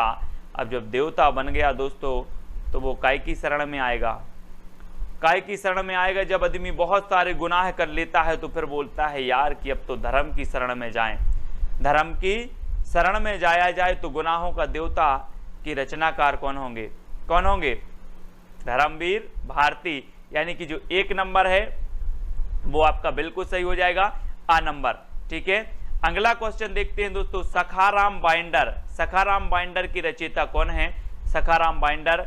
और 4 विकल्प हैं, 2 सेकंड में आप अपना उत्तर बताएंगे। और दोस्तों आपको पता है कि जो तेंदुलकर साहब थे, सचिन तेंदुलकर साहब थे, जब तक वो खेलते थे क्रिकेट टीम में, अपने सारे सभी साथियों को बिल्कुल सखा की तरह रहते थे। कैसे रहते थे, सखा की तरह रखते थे। कौन, तेंदुलकर। तेंदुलकर रखते थे किसको, सभी टीम के खिलाड़ियों को सखा की तरह। तो सखाराम बाइंडर किसकी होगी, विजय तेंदुलकर, क्योंकि तेंदुलकर रखते थे सखा की तरह, है ना। इस प्रकार से याद कर लेंगे, आ नंबर आपका बिल्कुल सही हो जाएगा, आ नंबर। ठीक है, अगला बताना है दोस्तों, आपका बंटी की रचयिता कौन है। आपका बंटी, आपका बंटी कहाँ गया है, भंडारे में गया है। आपका बंटी कहाँ गया है, भंडारे में गया है। तो आपका बंटी की रचयिता कौन होंगे, कौन होंगे, मन्नू भंडारी। कौन होंगे, मन्नू भंडारी। आपका बंटी भंडारे में गया है तो मन्नू भंडारी, यानी कि जो आपका आ नंबर है वो बिल्कुल सही हो जाएगा, मन्नू भंडारी, आपका बंटी। इनकी रचना है। संस्कृति के 4 अध्याय की रचयिता कौन है, संस्कृति के 4 अध्याय। दोस्तों एक चीज बताना, संस्कृति के 4 अध्याय या फिर संस्कृत के 4 अध्याय, और संस्कृत के 4 अध्याय हमें रात में नहीं पढ़ना है। कब पढ़ना है, दिन में पढ़ना है। संस्कृत के 4 अध्याय दिन में पढ़ना है। तो ये रचना किसकी हो जाएगी, दिन से दिनकर, है ना, रामधारी से दिनकर, क्योंकि संस्कृति के 4 अध्याय हमें दिन में पढ़ना है तो दिनकर साहब। ठीक है दोस्तों, अगला बताना है, राग गोविंद की रचनाकार कौन है। एक रचना आती है दोस्तों गीत गोविंद, एक आती है राग गोविंद। तो याद रख लेना, गीत गोविंद के किसने गाए हैं, जयदेव ने। और सबसे ज्यादा राग किसी को था गोविंद से, कृष्ण थे, तो वो किसको था, मीराबाई को। किसको था, राग था किसको, मीराबाई को। ये यहाँ कंफ्यूज होते हैं सभी लोग, है ना। राग था मीराबाई को, है ना, और गीत गाए हैं किसने, जयदेव ने। तो जयदेव की कौन सी थी, गीत गोविंद। गीत गोविंद जयदेव की थी और राग गोविंद जो रचना है वो मीराबाई की है। ठीक है, तो याद रख लेना, क्योंकि मीराबाई को राग था कृष्ण से सबसे ज्यादा, तो राग याद रख लेना, राग से मीराबाई। ठीक है, अगला बताना है दोस्तों, सेवा सदन की रचयिता कौन है, सेवा सदन। अब एक चीज बताना दोस्तों, आप जिससे ज्यादा प्रेम करते हो उसी की सेवा करोगे, है ना, कि नहीं करोगे। आप जिससे प्रेम करते हो सेवा भी उसी से करोगे, सेवा भी उसी की करोगे। चाहे आपके मम्मी से प्रेम करते हो, पापा से करते हो, समाज में जिससे भी आप करते हो उसकी आप सेवा जरूर करोगे। क्या करोगे, सेवा करोगे। तो ये सेवा सदन उपन्यास है, सेवा सदन, कर्म भूमि, गबन गोदान, है ना, निर्मला, ये सारी की सारी रचनाएं, है ना, किसकी हैं, प्रेमचंद जी के उपन्यास हैं। इनको याद रखेंगे, प्रेमचंद जी, आ नंबर बिल्कुल सही हो जाएगा। अब आपको बताना है, सबा सिर गेहूं कहानी किसकी है। सबा सिर गेहूं दोस्तों, अगर आप किसी से प्रेम से मांगोगे, प्रेम से मांगोगे कि सबा सिर गेहूं दे दो, तो आपको सवा सिर गेहूं मिल जाएंगे। लड़कर झगड़कर मांगोगे तो सवा सिर गेहूं नहीं मिलेंगे। इसलिए प्रेम से मांगना कि सवा सिर गेहूं दे दो तो मिल जाएंगे। तो सवा सिर गेहूं का कैसे मांगना है, प्रेम से मांगना है। तो सवा सिर गेहूं कहानी किसकी होगी, प्रेमचंद, यानी कि जो विकल्प नंबर आपका आ है वो बिल्कुल सही हो जाएगा, प्रेमचंद जी की हो जाएगी। नेक्स्ट है दोस्तों, वैदेही वनवास। वैदेही वनवास ये किसकी रचना है, हमने पढ़ा था दोस्तों कि श्रीलाल शुक्ल की जो रचना थी वो कौन थी? राग दरबारी श्रीलाल शुक्ल की थी। अब वैदेही बनवास, तो किसको हुआ था बनवास? अयोध्या के राजा राम को क्या हुआ था? बनवास हुआ था। तो वैदेही बनवास किसकी रचना होगी? अब बनवास तो आ रहा है, सीधा सीधा है कि वनवास हुआ था अयोध्या के राजा राम को, तो वैदेही वनवास किसकी रचना होगी? अयोध्या से उपाध्याय हरिऔध की। द्विवेदी युग के श्रेष्ठ कवि हैं दोस्तों प्रिय प्रवास, इनका एक महाकाव्य है, वो भी खड़ी बोली का है और हिंदी का खड़ी बोली का प्रथम महाकाव्य प्रिय प्रवास हरिऔध जी का। याद रखेंगे महावीर प्रसाद द्विवेदी के नाम पर द्विवेदी जी का द्विवेदी युग का नाम पड़ा था, तो ये भी याद रखना है। ठीक है, भीष्म साहिनी की एक रचना है दोस्तों तमस याद रख लेना, भीष्म साहिनी की एक रचना तमस है। सुमित्रानंदन पंत, इनकी अगर बात करें दोस्तों तो ये छायावाद के आधार स्तंभों में से एक माने जाते हैं सुमित्रानंदन पंत जी। अगला बताना है चित्रलेखा किसकी रचना है? चित्रलेखा जल्दी से बताना है दोस्तों। जब आप पढ़ाई करते हो और आप पुस्तक लेते हो, आप रजिस्टर लेते हो, नोट्स बनाते हो, तो सबसे पहले पृष्ठ पर किसका चित्र होना चाहिए? भगवती का। किसका? भगवती का। बोले हमने चित्र का लेखा किया है पहले पृष्ठ पर, तो किसका होना चाहिए? भगवती का। तो चित्रलेखा रचना किसकी हो जाएगी? भगवती चरण वर्मा। भगवती चरण वर्मा, क्योंकि चित्र होना चाहिए भगवती का, तो चित्रलेखा भगवती चरण वर्मा। और विकल्प नंबर जो आ है वो आपका बिल्कुल सही हो जाएगा। ठीक है, तो इस प्रकार से हमें याद करना है दोस्तों, है ना। हमें रचनाएं याद नहीं होती, मुझे पता है बहुत सारे लोग बोलते हैं सर रचनाएं याद नहीं होती हैं। अब कमेंट में बता देना कि सर आज तो रचनाएं याद हो गई हैं। इसी प्रकार से पूरी रचनाएं याद करवाएंगे। भविष्यत कहा कि रचनाकार कौन है? अब आपको उत्तर बताना है, फटाक से 4 सेकंड में आप उत्तर बताएंगे। कौन सा ऑप्शन लॉक कर दिया जाए? तो आपने बिल्कुल सही आंसर बताया है, क्या है? धनपाल। अब यहां पर दोस्तों आया है धन और यहां आया है भविष्य, है ना। अब इसको कैसे याद रखोगे? मैंने आपको कई बार बताया है कि लोग क्या करते हैं, भविष्य के लिए धन का संचय करते हैं। भविष्य के लिए, आप भी भविष्य के लिए धन का संचय करते हैं, मैं भी भविष्य के लिए धन का संचय करता हूं, यानी कि सभी भविष्य के लिए धन का संचय करते हैं। तो भविष्यत कहा रचना किसकी हो जाएगी? धन का संचय करते हैं तो धनपाल, है ना। अब कभी नहीं भूलोगे आप, आपसे कभी भी पूछा जाएगा भविष्यत कहा किसकी रचना है, बोले मैं भविष्य के लिए धन का संचय करता है, यानी कि धनपाल। ठीक है, अब याद रख लेना उक्ति व्यक्ति प्रकरण के रचनाकार कौन है? 4 विकल्प है, 4 सेकंड आपके पास हैं। तो आपका बिल्कुल सही आंसर क्या हो जाएगा दोस्तों? सही बताया है आपने बिल्कुल, दामोदर शर्मा, है ना। दामोदर शर्मा से आपका कैसे याद रखोगे दोस्तों? दामोदर से आपका बनेगा दमदार। क्या कहेंगे? दमदार। और दमदार लोगों के क्या चलते रहते हैं? प्रकरण चलते रहते हैं, विभिन्न प्रकार की उक्ति व्यक्ति करते रहते हैं, तो इनके प्रकरण चलते ही रहते हैं। किनके? दमदार व्यक्तियों के। तो उक्ति व्यक्ति प्रकरण किसके चल रहे? बोले दमदार व्यक्ति के चल रहे हैं। तो दामोदर शर्मा यानी विकल्प नंबर जो 2 है वो आपका बिल्कुल सही हो जाएगा। ठीक है, भूलना नहीं है। पाहुड़ दोहा के रचनाकार कौन है दोस्तों? पाहुड़ दोहा। अब पहाड़ से आपको नहीं लग रहा कि पहाड़ की बात हो रही है, और पहाड़ की बात हो रही है तो दोस्तों पहाड़ कहाँ पाए जाते हैं? वनों में, है ना। और वनवास किसे हुआ था? किसे हुआ था वनवास? राम जी को हुआ था, और ये पहाड़ों पर घूमते हुए जा रहे थे वन में। तो पाहुड़ दोहा के रचनाकार कौन होंगे? कौन होंगे? राम आएंगे तो राम सिंह, है ना। राम आएंगे, ये आ गए राम, तो राम सिंह पाहुड़ दोहा के रचनाकार हैं। अब आप कभी नहीं भूल सकते, बोले पाहुड़ दोहा जी, पहाड़ की बात कर रहे हैं तो पहाड़ पर तो राम जी गए थे, यानी कि राम सिंह। ठीक है, इस प्रकार से आएंगे। अगला बताना दोस्तों, श्राप का 4 के रचनाकार कौन है? श्राप का 4 सेकंड में आप अपने उत्तर का चयन करके कमेंट में लिख देंगे। और मैं आपको छोटी सी हिंट दे रहा हूं कि जब आप देव के पास जाते हैं, कोई भी देव के पास जाते हैं, भगवान के पास जाते हैं, तो आप क्या बन के जाते हो? श्रावक बन के जाते हो, सेवक बन के जाते हो कि भगवान मुझे भी सेवा का मौका दो। सेवक बन के जाते हो, श्रावक बन के जाते हो। तो श्राप का 4 रचना किसकी होगी? किसकी होगी? देवसेन की, क्योंकि देव के सामने हम श्रावक बन के जाते हैं और देवसेन आपका बिल्कुल सही हो जाएगा। और दोस्तों मैं आपको बता दूं कि जो श्रावकाचार है ये हिंदी की प्रथम रचना मानी जाती है ना। 933 ईस्वी इसका रचना काल माना जाता है। ठीक है, सभी लोग याद रखेंगे। और देवसेन की हमने याद कर ली श्रावकाचार, दामोदर शर्मा की उक्ति व्यक्ति प्रकरण, सरहपा की दोहा कोश। सरहपा की दोहा कोश तो अधिकांश लोगों को पता ही होगा, है ना। नहीं तो आप बोलो कि सर दोहा सुनाओ, सर से सरहपा और दोहा सुनाओ तो दोहा कोश, है ना। और राम से की पाहड़ दोहा, ये तो आपको याद है। नेक्स्ट है वर्ण रत्नाकर के रचनाकार कौन है दोस्तों? मैंने आपको कई बार याद करवाया है कि वर्ण रत्नाकर, यानी कि आपको वर्ण की बात हुई है तो वर्ण जो होते ना अपने अनार का, आम का, आपने पढ़े होंगे अपन हिंदी साहित्य वाले, है ना।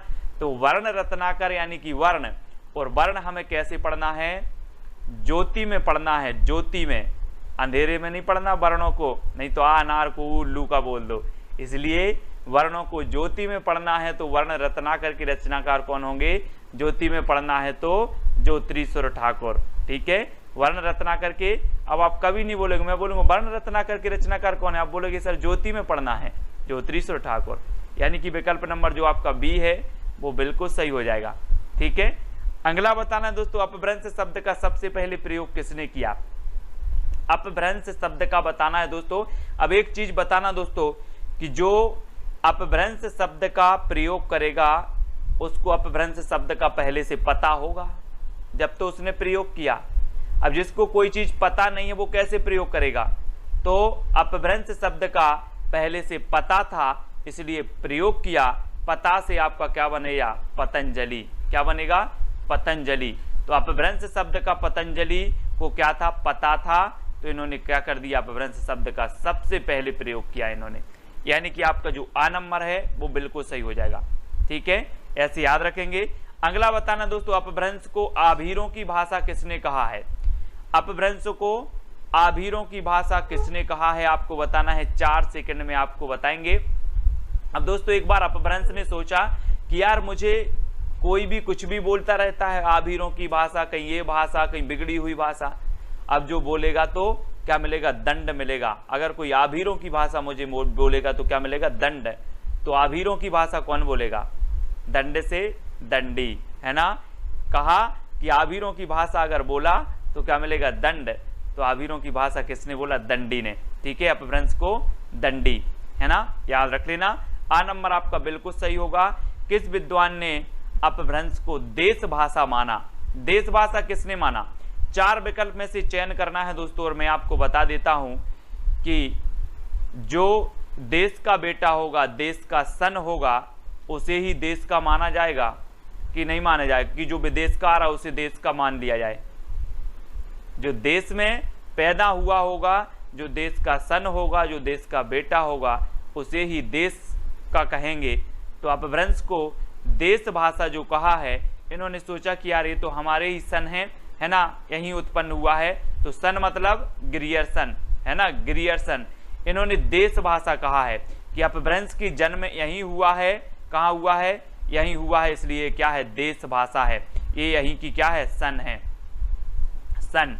ठीक है, तो ग्रियर्सन, ग्रियर्सन साहब के बारे में आपको पता है कि इनका एक ग्रंथ है modern vernacular literature of Hindustan. ठीक है, और ये एशियाटिक सोसाइटी ऑफ बंगाल के निर्देशन में प्रकाशित हुआ था, है ना, मॉडर्न वर्नाकुलर लिटरेचर।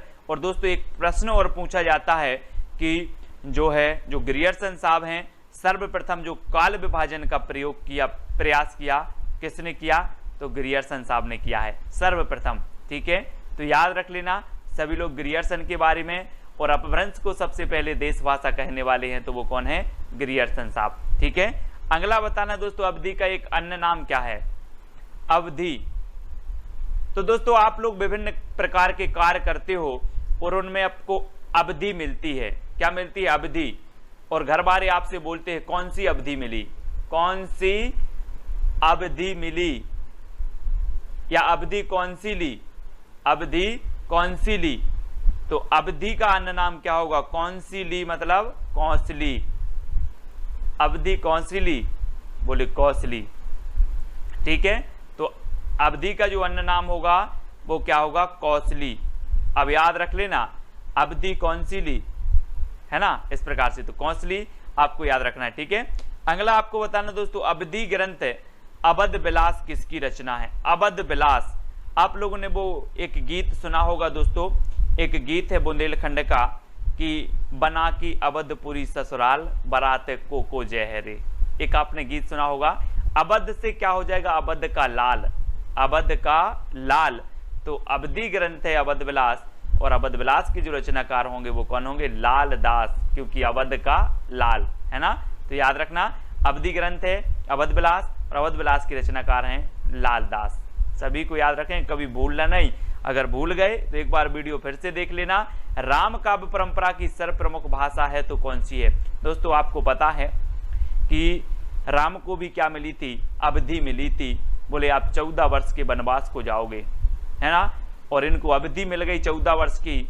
तो अवधि मिली तो राम काव्य परंपरा की जो सर्वप्रमुख भाषा होगी वो कौन सी होगी? कौन सी होगी? अवधि, ठीक है। याद रख लेना राम काव्य परंपरा की सबसे जो प्रमुख भाषा है वो कौन सी है? अवधि है। और आपको पता है कि राम काव्य धारा के जो श्रेष्ठ कवि हैं वो कौन है? तुलसीदास जी, ठीक है। और तुलसीदास ने दोस्तों सबसे पहले अवधि भाषा का प्रयोग किया, और आपकी जो रामचरितमानस है महाकाव्य है, ठीक है, श्रेष्ठ महाकाव्य है रामचरितमानस। और दुनिया में अगर सर्वाधिक जो टीकाएं लिखी गई तो वो रामचरितमानस की लिखी गई, और रामचरितमानस की जो भाषा है वो अवधि भाषा है, ठीक है। ये चीज भी याद रखनी है। और बाद में तुलसीदास ने ब्रज भाषा का भी प्रयोग किया है, विनय पत्रिका, कृष्ण गीतावली, है ना, इन रचनाओं में क्या किया है? ब्रज भाषा का प्रयोग किया है। लेकिन राम काव्य परंपरा की जो प्रमुख भाषा है वो अवधि ही है, जिनका जो जीता जागता उदाहरण रामचरितमानस है, ठीक है। ब्रज भाषा का उदय माना जाता है तो कब से माना जाता है दोस्तों? अब आप लोग कहते हैं कि हमें ब्रज जाना है, कन्हैया की जन्मभूमि जाना है, कन्हैया जी के दर्शन करने जानी है, इस प्रकार से बोलते ना, है ना। तो ब्रज अगर जाना है आपको तो अब भूल जाना कि 2-5 रुपए में पहुंच जाओगे, अब सीधे 1000 लगेंगे आपको। कितने लगेंगे? 1000 लगेंगे। तो ब्रज भाषा का उदय कब होगा? कब होगा? 1000 ईस्वी, 1000 ईस्वी के आसपास ब्रज भाषा का उदय माना जाता है। यानी कि आपका जो विकल्प नंबर 1 है वो बिल्कुल सही हो जाएगा, 1 नंबर, ठीक है। अगला प्रश्न देखते हैं दोस्तों, पश्चिमी हिंदी का विकास अपभ्रंश के किस रूप से हुआ है? ये दोस्तों हम आपको आज पूरी अच्छे से बता रहे हैं, है ना। पश्चिमी हिंदी, पश्चिमी हिंदी आपको पता है पश्चिमी से क्या होगा? पश्चिमी हिंदी का विकास बनाना है। पश्चिमी से यहाँ पर देखो ये भारत का नक्शा दिया है, ये आपका पूर्वी क्षेत्र है और ये पश्चिमी क्षेत्र है। और पश्चिमी क्षेत्र में कौन सा आता है? गुजरात। और गुजरात में आपको पता है शेर बहुत हैं, शेर बहुत हैं। पश्चिमी राज्य गुजरात, और गुजरात में शेर बहुत हैं। तो पश्चिमी हिंदी का जो विकास माना जाएगा वो कैसे माना जाएगा? शेर से सौर सैनी, है ना, सौर सैनी अपभ्रंश से कौन सी निकली? पश्चिमी हिंदी, ठीक है, याद रख लेना है ना। सौर सैनी अपभ्रंश से पश्चिमी हिंदी आई। और मागधी से कौन सी आई? मागधी, मागधी से आई दोस्तों आपकी कौन सी? बिहारी का बंगला ओड़ा असमिया में। इसका एक कोड है वो आपको याद रखना है, बिहारी का बंगला ओड़ा असमिया में, बंगला ओड़ा असमिया, ठीक है, ये याद है आपको और होगा। तो बिहारी से बिहारी हिंदी, ठीक है, और बंगला ओड़ा से उड़िया और असमिया, है ना, ये जो है ये कैसे आई? मागधी से आई, है ना। तो याद रख लेना है, मगध में बिहारी का बंगला ओड़ा असमिया, मगध से बन जाएगा आपका मागधी, है ना। और बिहारी हिंदी, बंगला, उड़िया और असमिया ये सभी कौन से निकली हैं? मागधी से, है ना। और पश्चिमी हिंदी से सौर सैनी से पश्चिमी हिंदी, ठीक है, याद रख लेना। अर्धमागधी से कौन सी निकली? पूर्वी हिंदी, अर्धमागधी से पूर्वी हिंदी, ठीक है। ब्राचड़ से कौन सी निकली? सिंधी निकली, सिंधी। तो ये तो हो गई आपकी इनसे निकलने वाली भाषाएं। फिर दोस्तों आपको पश्चिमी हिंदी से भी पढ़ना है। पश्चिमी हिंदी से जो निकली आपकी निकली कौन कौन सी? पश्चिमी हिंदी की बात करें तो आपकी निकली दोस्तों गुजराती, कौन सी निकली? गुजराती, राजस्थानी, है ना, सॉरी राजस्थानी, गुजराती और पश्चिमी हिंदी, ठीक है, ये निकली आपकी काय से, सौर सैनी से। तो आपको याद रख लेना है, सौर सैनी से पश्चिमी हिंदी, गुजराती और राजस्थानी, ठीक है। और पश्चिमी हिंदी से जो निकलने वाली थी उनका भी मैंने आपको कोड बनाया था, कानों के खड़ी बुंदेली, ब्रजभान हरि के पास। कानों से आपकी कन्नौजी, खड़ी से खड़ी बोली, है ना, बुंदेली से बुंदेली, ब्रज से ब्रज, हरि से हरियाणवी, है ना। और इस प्रकार से आपको याद रख लेना, ये पश्चिमी हिंदी की भाषाएं हैं, है ना। गुजराती और राजस्थानी आपकी ये अलग हैं। राजस्थान की भी है आपकी मेवाती है ना, जयपुरी, इस प्रकार से आपको राजस्थानी की भी हैं। फिर आपकी पूर्वी हिंदी आती है दोस्तों। तो पूर्वी हिंदी की आपकी कौन कौन सी हैं, मैंने कोड बनाया था, अब छत्तीसगढ़ी, आ से अवधी, बा से बघेली और छत्तीसगढ़ी से छत्तीसगढ़ी, है ना। तो अब छत्तीसगढ़ी ये पूर्वी हिंदी की हैं। पश्चिमी हिंदी की कानों के खड़ी बुंदेली, ब्रजभान हरि के पास, ठीक है। तो इसका कोड हो जाएगा। और मगध में बिहारी का बंगला उड़ा, असमिया में ये मागधी का हो जाएगा, वो बराचड़ से सिंधी निकली है, ठीक है। इसको हम आपको जब व्यवस्थित पढ़ाएंगे एक बार, हिंदी की कौन से क्या निकली है, कौन सी कब से, क्योंकि एक दो प्रश्न यहाँ से आपके बन जाते हैं, तो आपको याद हो जाएगा, ठीक है। अब आपको बताना राधा माधव विलास की रचनाकार कौन है, राधा माधव विलास की रचनाकार। अब दोस्तों आपको नहीं लग रहा कि राधा और माधव को क्या बोलते हैं, श्री कृष्ण, तो राधा कृष्ण बोल दो सीधे सीधे। तो राधा माधव इनकी हम क्या करते हैं, जय करते हैं, जय, राधा माधव की जय। तो राधा माधव विलास किसकी रचनाकार कौन होंगे, जय की है तो जयराम, जय की है तो जयराम, राधा माधव विलास की रचनाकार जयराम, यानी सी नंबर आपका बिल्कुल सही हो जाएगा यहाँ पर। अगला क्वेश्चन है दोस्तों, स्नेह लीला के रचनाकार कौन है। अब स्नेह लीला की बात आई है तो आपको पता है कि सृष्टि के रचयिता कौन है, विष्णु, सृष्टि के रचयिता विष्णु। और विष्णु जी अपनी जो सृष्टि है, सृष्टि के एक एक जीव से स्नेह करते हैं, सभी से स्नेह करते हैं, कौन, विष्णु जी। तो स्नेह लीला के रचनाकार कौन होंगे, विष्णुदास, ठीक है।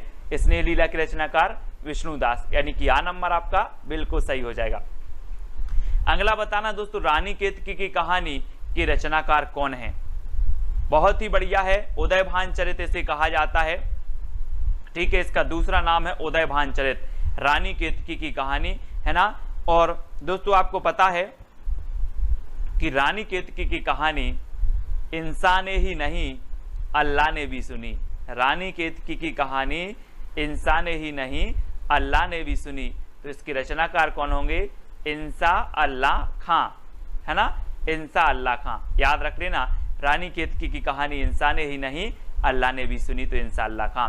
हिंदी साहित्य का दूसरा इतिहास के रचनाकार कौन है, दूसरा इतिहास के रचनाकार बताना है दोस्तों।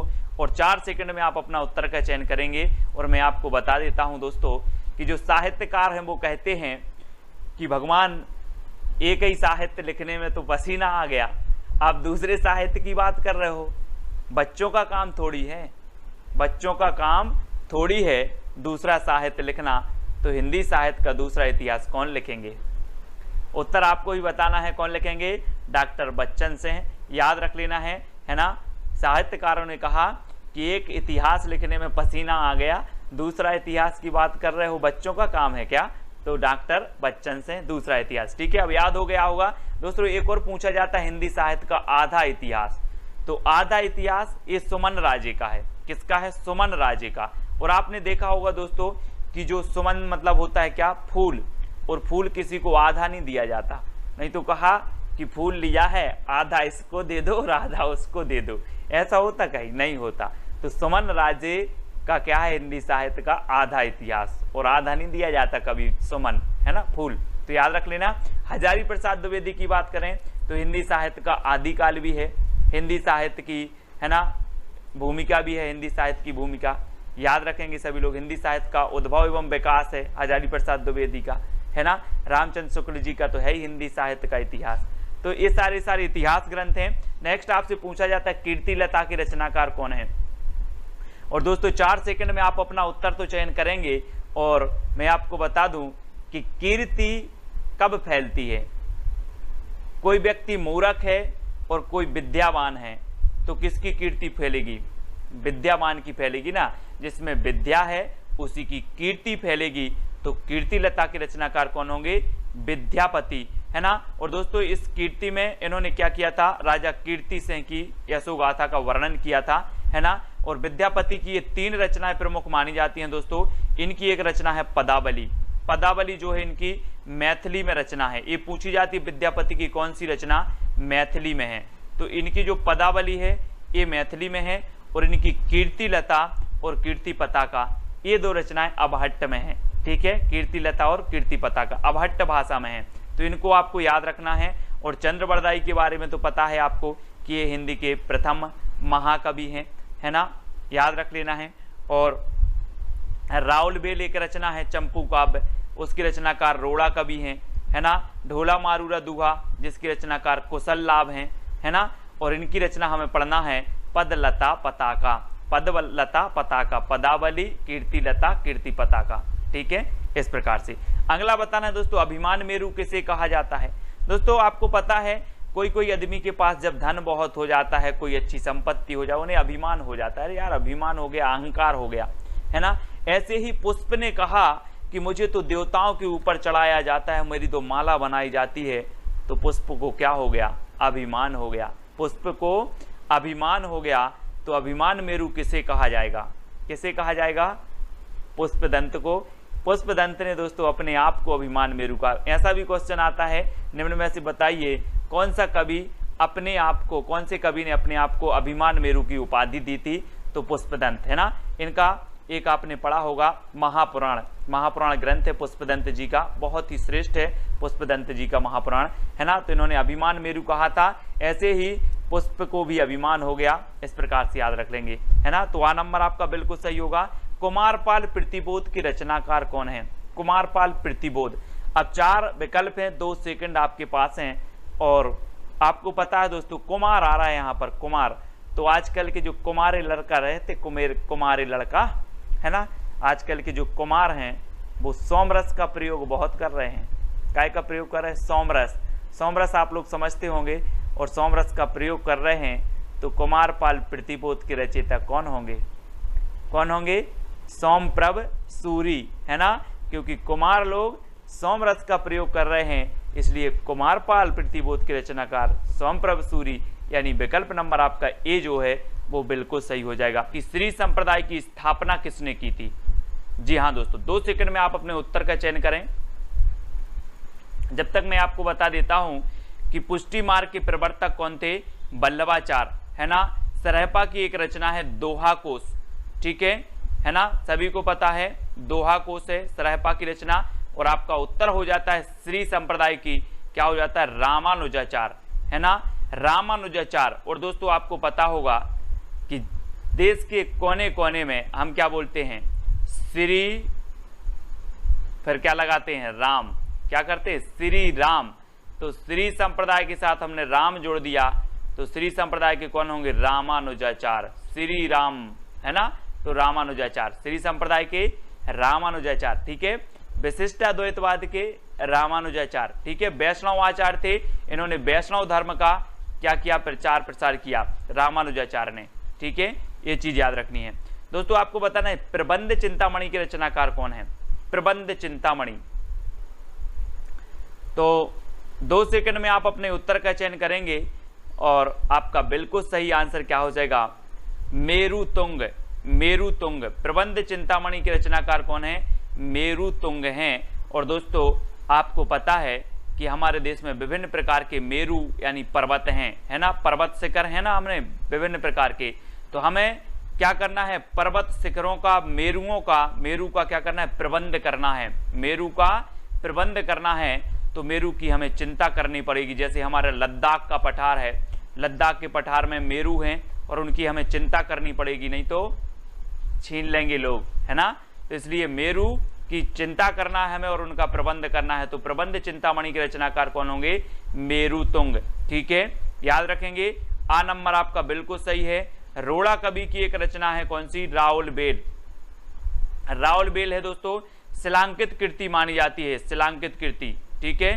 तो इसको याद रख लेना है, राउलबेल की, रोड़ा कवि की राउलबेल शिलांकित कृति मानी जाती है, ठीक है।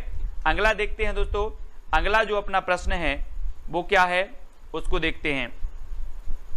पृथ्वीराज रासो की रचना विधान में सर्वाधिक विवादास्पद पक्ष कौन सा है? 2 सेकंड में आप अपने उत्तर का चयन करेंगे। और आपको पता है कि पृथ्वीराज रासो चंद्रबरदाई जी का महाकाव्य है। पृथ्वीराज रासो हिंदी का प्रथम महाकाव्य है। चंद्रबरदाई हिंदी के प्रथम महाकवि हैं।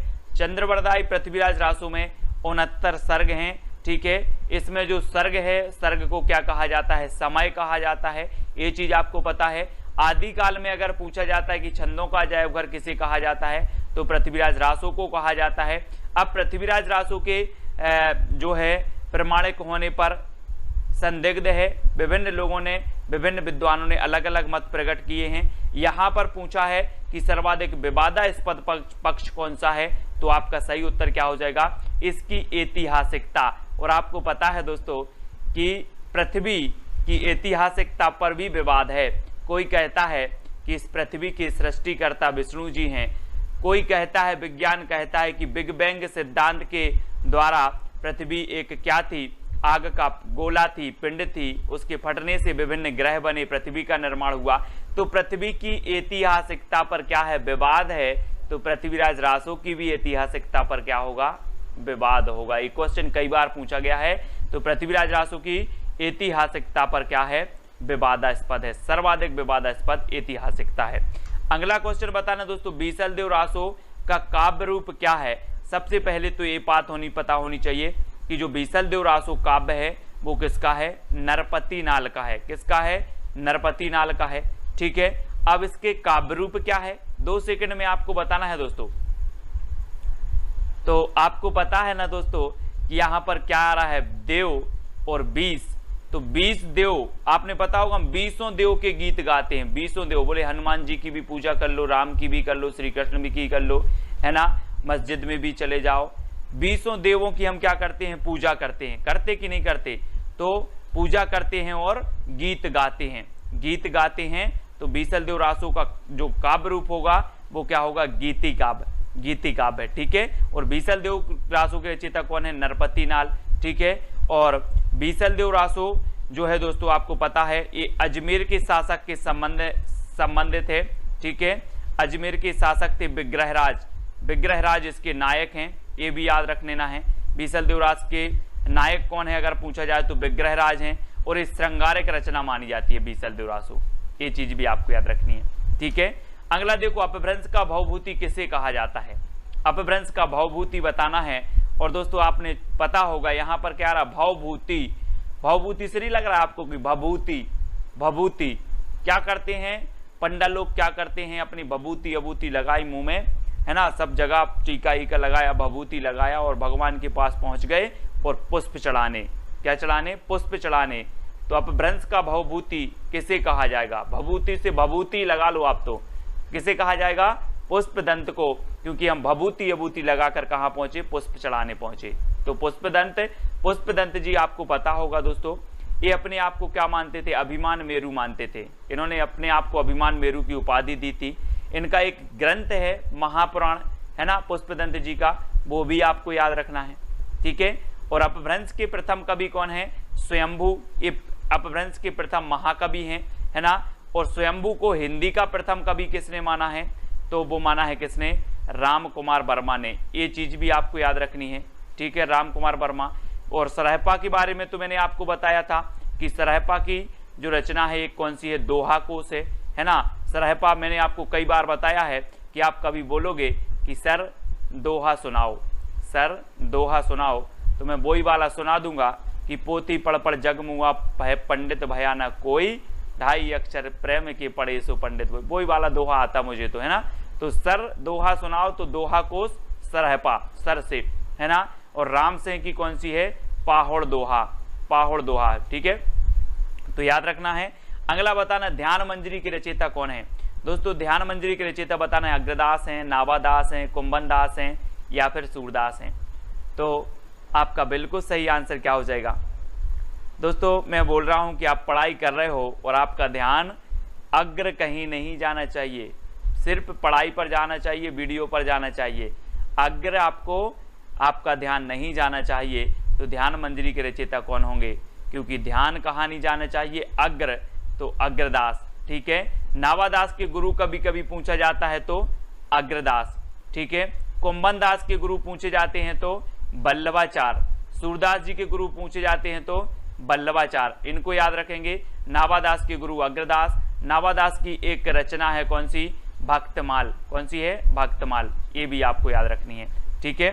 आगे देखते हैं हनुमान नाटक के रचयिता कौन है। दोस्तों मैंने एक चित्र आपको दिया है, हनुमान जी के दर्शन करें और फिर हनुमान नाटक के रचयिता बताएं कौन हो सकते हैं। मैंने ये चित्र क्यों दिया है, इसलिए दिया है कि हनुमान जी अपना सीना हृदय फाड़ कर दिखा रहे, हृदय फाड़ कर दिखा रहे हैं और बोले कि मेरे हृदय में देख लो सीता और राम विराजमान रहते हैं, मेरे हृदय को फाड़ कर देख लो सीता और राम विराजमान रहते हैं। तो हनुमान नाटक के रचयिता कौन होंगे, हृदय राम, क्योंकि हनुमान के हृदय में कौन होते हैं, राम होते हैं, हृदय राम। तो आ नंबर आपका बिल्कुल सही हो जाएगा। अब कभी भी आपसे पूछा जाएगा हनुमान नाटक के रचयिता कौन है, तो हनुमान की बात आई है, बोले हृदय राम, हनुमान तो हृदय में राम को रखते हैं, ठीक है। तो आ नंबर आपका बिल्कुल सही हो जाएगा। अगला बताना है दोस्तों बरबे रामायण के रचयिता कौन है, बरबे रामायण। 4 विकल्प हैं, 4 में से चयन करना, 2 सेकंड आपको दिए जाते हैं। और एक चीज बताना दोस्तों कि जब तुलसीदास ने रामायण लिखी, तुलसीदास ने रामायण लिखी, रामचरितमानस लिखी, तो एक चीज बताना कि रामायण पर आधारित इन्होंने रामचरितमानस लिखी, लेकिन इन्होंने बार बार नहीं पढ़ी होगी क्या इसको। हम कोई भी चीज 5 लाइन लिख देते हैं, 5 लाइन अगर कोई अच्छी सी पंक्तियां लिख दी, कविता लिख दी, तो हम बार बार पढ़ते रहते उसी को। तो तुलसीदास ने इतना बड़ा महाकाव्य लिखा, ये बार बार नहीं पढ़ेंगे, पढ़ेंगे ना बार बार, तो बार बार पढ़ी तो बरबे रामायण, बरबे से बार बार, बरबे रामायण के रचयिता कौन होंगे, बोले तुलसीदास होंगे, क्योंकि इन्होंने क्या की, रामचरितमानस की रचयिता इन्होंने रचना की, रामायण की रचना की, है ना।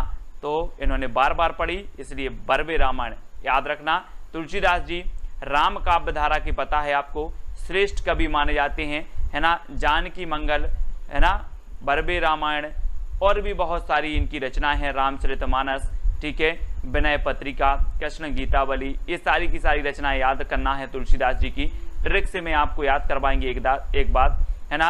अग्रदास की हमने पढ़ी थी कौन सी, ध्यान मंजरी पढ़ ली थी। और अग्रदास जो गुरु हैं अग्रदास, वो किसके हैं, नाभादास के हैं, ठीक है। प्राणचंद्र चौहान की आपको पता है दोस्तों, प्राणचंद्र चौहान की भी इनकी रचना है, कौन सी है याद नहीं आ रही है मुझे, बहुत अच्छी है, पूछी जाती है, रामायण महानाटक। कौन सी है, रामायण महानाटक। हम बोल देते ना कि रामायण हमारे क्या हैं, प्राण हैं, रामायण हमारी प्राण है, तो रामायण महानाटक के रचयिता कौन होंगे, प्राणचंद्र चौहान। और पुष्पदंत के बारे में तो आपको बता दिया है दोस्तों कि इन्हें भवभूति कहा जाता है, अपभ्रंश का भवभूति पुष्पदंत को, है ना। महापुराण इनका एक काव्य है, रचना है महापुराण, ठीक है। और पुष्पदंत जो हैं बहुत ही इन्होंने अपने आप को क्या कहा था, अभिमान मेरु कहा था। तो ये चीज भी आपको याद करनी है। और बरबे बार बार रामायण किसने पढ़ी थी, तुलसीदास ने, तो बरबे रामायण के तुलसीदास हो जाएंगे, ठीक है। हंस जवाहर की रचयिता बचाना है दोस्तों, हंस जवाहर।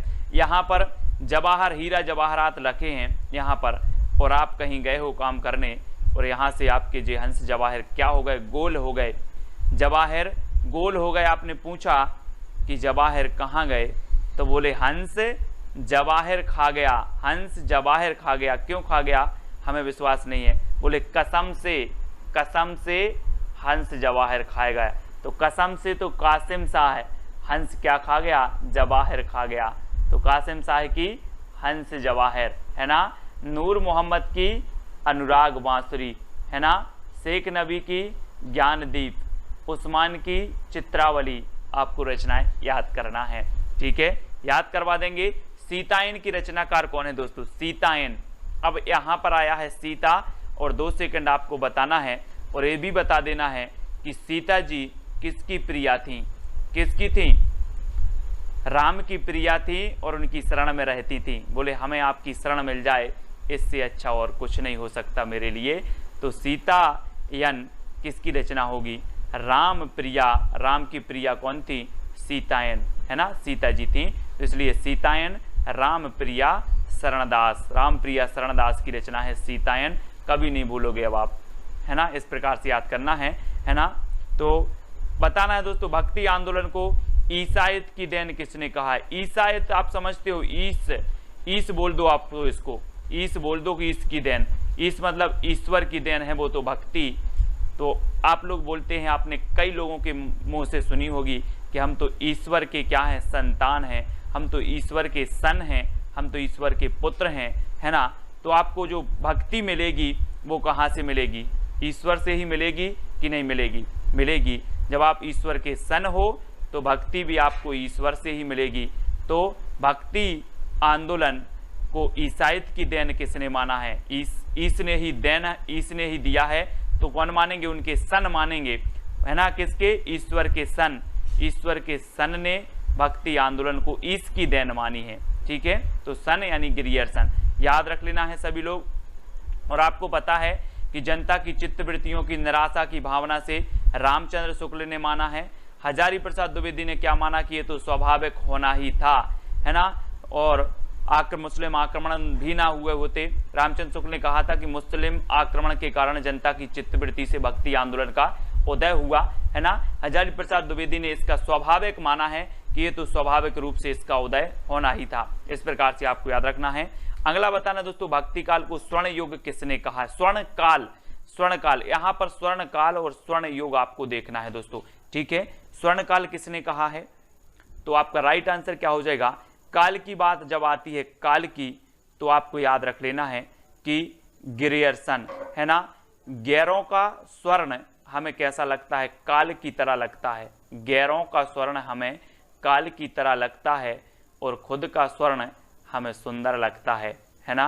खुद का स्वर्ण हमें स्वर्ण युग लगने लगता है, सुंदर लगने लगता है, लेकिन गैरों का स्वर्ण हमें काल की तरह लगता है। तो याद रखना है इधर से दोस्तों, स्वर्ण काल कहा गिरियर्सन ने। और अगर आपसे कभी पूछा जाए कि स्वर्ण युग किसने कहा, तो स्वर्ण युग किसने कहा? स्वर्ण युग श्याम सुंदर दास ने कहा, क्योंकि जो स्वर्ण युग है वो सुंदर होगा। काल होगा जो, तो काल की तरह देखेंगे गैरों के स्वर्ण को, ठीक है। हजारी प्रसाद द्विवेदी ने भक्ति काल को लोक जागरण कहा। क्या कहा? लोक जागरण। इसको भी आपको याद रखना है। और दोस्तों रामचंद्र शुक्ल ने क्या कहा? तो इन्होंने भक्ति काल कहा, ठीक है। ये चीज आपसे कभी पूछी जाती है, याद रखना। स्वर्ण काल गिरियर्सन ने, स्वर्ण युग श्याम सुंदर दास ने, है ना। लोक जागरण काल हजारी प्रसाद द्विवेदी ने और भक्ति काल रामचंद्र शुक्ल ने। तो ये सारी जानकारी आपको याद रखनी है। और कभी आपसे पूछा जाए स्वर्ण युग किसने कहा और ऑप्शन में श्याम सुंदर ना हो तो गिरियर्सन लगा देना, ठीक है, याद रखना। अगला बताना दोस्तों, आलवार शब्द का अर्थ क्या होता है? आपको पता है कि आलवार भक्तों की संख्या कितनी मानी गई? 12। हमने कैसे याद किया था? यहाँ पर दिया है 12, यहाँ पर क्या दिया? 12, तो 12 से 12। आलवार भक्तों की संख्या कितनी है? 12, ठीक है। अब आलवार शब्द का अर्थ बताना है दोस्तों, क्या होता है। आप लोग के लिए मैं एक छोटी सी हिंट दे रहा हूं कि आप जितनी बार भी आलवार ट्रिकी वीडियो देखते हो और आप क्या हो जाते हो? मग्न हो जाते हो। आप आलवार ट्रिकी वीडियो देखते हो और मग्न हो जाते हो, तो आलवार शब्द का अर्थ क्या होता है? मग्न होना, है ना। बोले सर मैं तो आलवार आपका ट्रिकी वीडियो देखता हूं और मग्न हो जाता हूं, है ना। तो मग्न होना आलवार का अर्थ होता है। और आलवार भक्तों की संख्या थी 12। डॉक्टर हजारी प्रसाद द्विवेदी ने सूफी काव्यधारा की प्रथम रचना किसे माना है? सूफी काव्यधारा की, बहुत ही बढ़िया प्रश्न है दोस्तों, यहाँ से आपके बहुत सारे प्रश्न कवर होने वाले हैं। अब आपको बताना है कि हजारी प्रसाद द्विवेदी ने बताना है। तो 4 विकल्प हैं, 2 सेकंड में आप अपने उत्तर का चयन करेंगे। तो एक क्रम से दिया है बिल्कुल दोस्तों, है ना।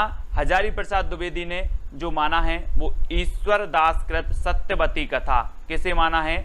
ईश्वर दास कृत सत्यवती कथा। और मैंने आपको याद करवाया था कि ईश्वर की कथा सत्य होती है और इस कथा को हम एक बार नहीं कितने बार पढ़ेंगे? 1000 बार पढ़ेंगे। कितने बार पढ़ेंगे? 1000 बार पढ़ेंगे। तो हजारी प्रसाद द्विवेदी सूफी काव्यधारा की प्रथम रचना किसे मानेंगे? किसे मानेंगे? ईश्वर दास कृत सत्यवती कथा को, क्योंकि ईश्वर की कथा सत्य होती है और सत्य कथा को हम 1000 बार पढ़ेंगे, ठीक है, 1000 बार पढ़ेंगे। तो इसको याद रखेंगे। असाहित कृत हंसावली, असाहित की रचना हंसावली, जिसका रचना काल 1370 है, ठीक है। मुल्ला दाऊद की चंदायन 1379 इसका रचना काल है। ईश्वर दास कृत सत्यवती कथा 1501 इसका रचना काल है। कुतुबन कृत मृगावती 1503 इसका रचना काल है। एक क्वेश्चन और पूछा जाता है दोस्तों, रामचंद्र शुक्ल ने सूफी काव्यधारा की प्रथम रचना किसे माना है? तो मृगावती को माना है, मृगावती को माना है, और प्रथम कवि माना है कुतुबन को। तो ये चीज आपको याद रखनी है, जिसका रचना काल क्या है? 1503 है। अब एक क्रमबद्ध में अगर कभी पूछा जाए तो पहले हंस लिया करो, पहले हंसो फिर चांद को देखो, पहले हंसो फिर चांद को देखो, फिर सत्य कथा सुनो, और फिर क्या हो जाएगा आप, है ना, मृग को देखो। इस प्रकार से याद करना है कि पहले हंसो फिर चांद को देखो, सत्यवती कथा और मृगावती। ठीक है, इस प्रकार से मैं आपको जो आपकी क्रमबद्ध है ना दोस्तों, वो इसी प्रकार से याद करवा देंगे। क्रमबद्ध वाले जो आपकी रचनाएं हैं, जो आपके कवि हैं, उनको करवाएंगे, दिक्कत नहीं करना है। छिताई वार्ता की रचनाकार कौन है? छिताई वार्ता दोस्तों, यहाँ पर क्या आया है? ताई, और सभी के घर में ताई होती हैं। बोले हमारी ताई बहुत अच्छी हैं, ऐसे बोलते हैं ना, हमारी ताई तो बहुत अच्छी हैं, मुझे नारायण जी की क्या सुनाती हैं? कथा सुनाती हैं, और बोलती हैं कि आप नारायण जी की कथा सुना करो, है ना, आपका क्या हो जाएगा? अच्छा होगा, आप एग्जाम में पास हो जाओगे। तो छिताई से आ रहा है ताई, और ताई किसकी कथा सुनाती हैं? नारायण जी की, है ना। तो नारायण और नारायण की कथा सुनाती हैं ताई। तो छिताई वार्ता के रचनाकार कौन होंगे? नारायण दास। ठीक है, सत्यवती कथा ईश्वर दास की है। तुलसीदास की हमने पढ़ ली थी, रामचरितमानस, है ना, 1574 इसका रचना काल माना जाता है। और अग्रदास की रचना हमने पढ़ी थी कौन सी? ध्यान मंजरी, आपको याद रहना है। ठीक है, अगला बताना दोस्तों, रामायण महानाटक के रचनाकार कौन है? मैंने तो आपको बता दिया है, क्या बता दिया? कि रामायण हमारी क्या है? प्राण है, रामायण हमारी प्राण है। तो रामायण महानाटक के रचनाकार कौन होंगे? प्राण है तो प्राणचंद्र चौहान, है ना। रामायण हमारी क्या है? प्राण, तो प्राणचंद्र चौहान, LT ग्रेड, है ना, में पूछा गया था ये क्वेश्चन, बहुत ही बढ़िया क्वेश्चन है। कुतुबन की तो मृगावती अपने पढ़ ली है, तुलसीदास की अपन रामचरितमानस, है ना, वर्वे रामायण, रामाज्ञा प्रश्न और कृष्ण गीतावली, ये सारी रचनाएं तुलसीदास जी की हैं। गोकुलदास की बात करें तो 252 वैष्णव की वार्ता और 84 वैष्णव की वार्ता, ये गोकुलदास की रचनाएं हैं, है ना, इनको भी आपको याद रखना है। दोस्तों आगे पूछा जाता है श्याम सगाई के रचनाकार कौन है? श्याम सगाई, और दोस्तों जल्दी से बताना है, श्याम जी के जो बाबा थे वो कौन थे? नंद बाबा। आप लोग बोलते नंद बाबा, और नंद बाबा ने बोला कि श्याम अब क्या हो गए, बड़े हो गए हैं, अब इनकी क्या कर दी जाए? सगाई कर दी जाए। किसने सोचा? नंद बाबा ने। तो नंद बाबा ने श्याम की सगाई किसने की? नंद बाबा ने। तो नंददास, श्याम सगाई के रचनाकार कौन होंगे? नंददास। नंददास की दोस्तों क्या है? भंवर गीत भी है, भंवर गीत है ना, और रूप मंजरी है, अनेकार्थ मंजरी भी इन्हीं की है।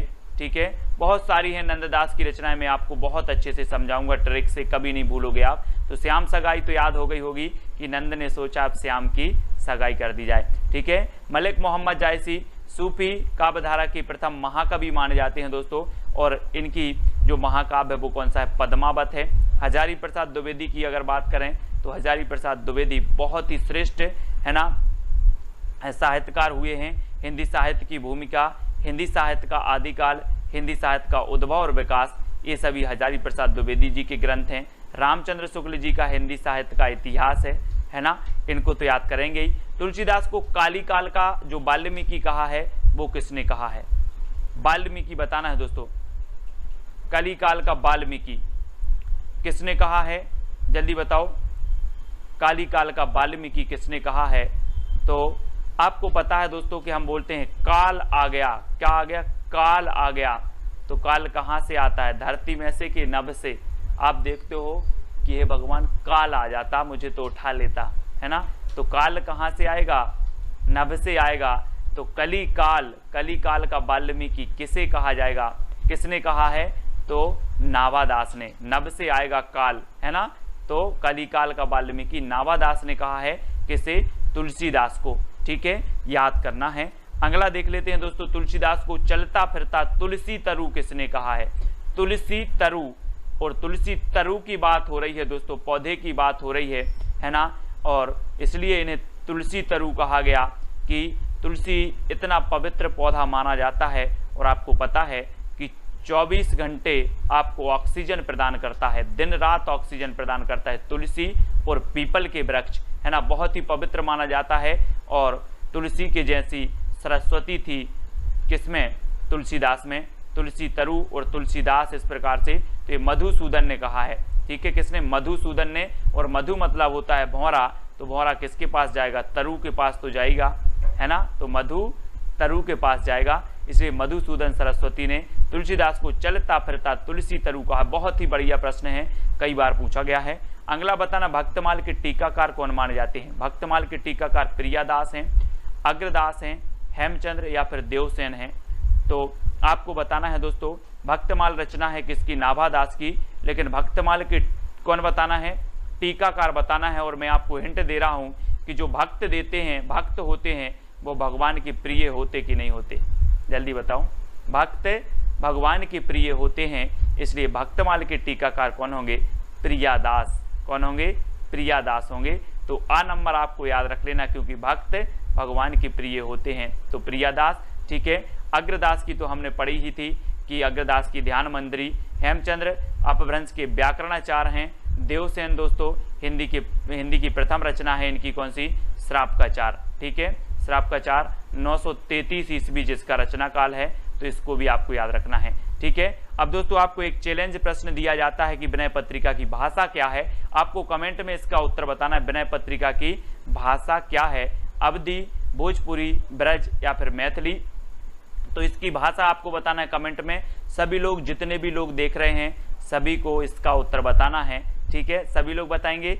और आपका जो पिछला चैलेंज प्रश्न था, चित्रलेखा किसकी रचना है, तो चित्रलेखा किसकी है, भगवती चरण वर्मा की। हमने कैसे इसको याद किया था कि हमें जो हम पुस्तक पढ़ते हैं, जो हम रजिस्टर में पढ़ते हैं, जो नोट्स पढ़ते हैं, सबसे पहले पृष्ठ पर हमें चित्र बनाना है किसका, भगवती का। भगवती का बनाओगे तो आपका कल्याण जरूर होगा। इस प्रकार से हमने दोस्तों हिंदी साहित्य की निरंतर रोज अपनी क्लास चलती है सुबह 9:30 पर, है ना, जिसमें हम टिर्की बे में समझते हैं। शाम को रात्रि 9 बजे भी आपका टेस्ट होता है ना, विस्तृत अध्ययन करते हैं, टेस्ट होते हैं। तो हिंदी साहित्य की 2 क्लासें आपकी चलती है, सुबह 9:30 बजे और रात्रि 9 बजे। ठीक है, तो इन जरूर देखें इनको। हिंदी व्याकरण की आपकी 8 बजे क्लास होती है, तो उसको देखें। वीडियो को लाइक करें। जो भी अभी टेलीग्राम ग्रुप से नहीं जुड़े वो टेलीग्राम से जुड़ जाएं। टेलीग्राम से जुड़ने के लिए आपको सर्च करना है टेलीग्राम पर IAS स्टडी ट्रैक और ज्वाइन हो जाना है। ठीक है, और दोस्तों व्हाट्सअप ग्रुप है अपना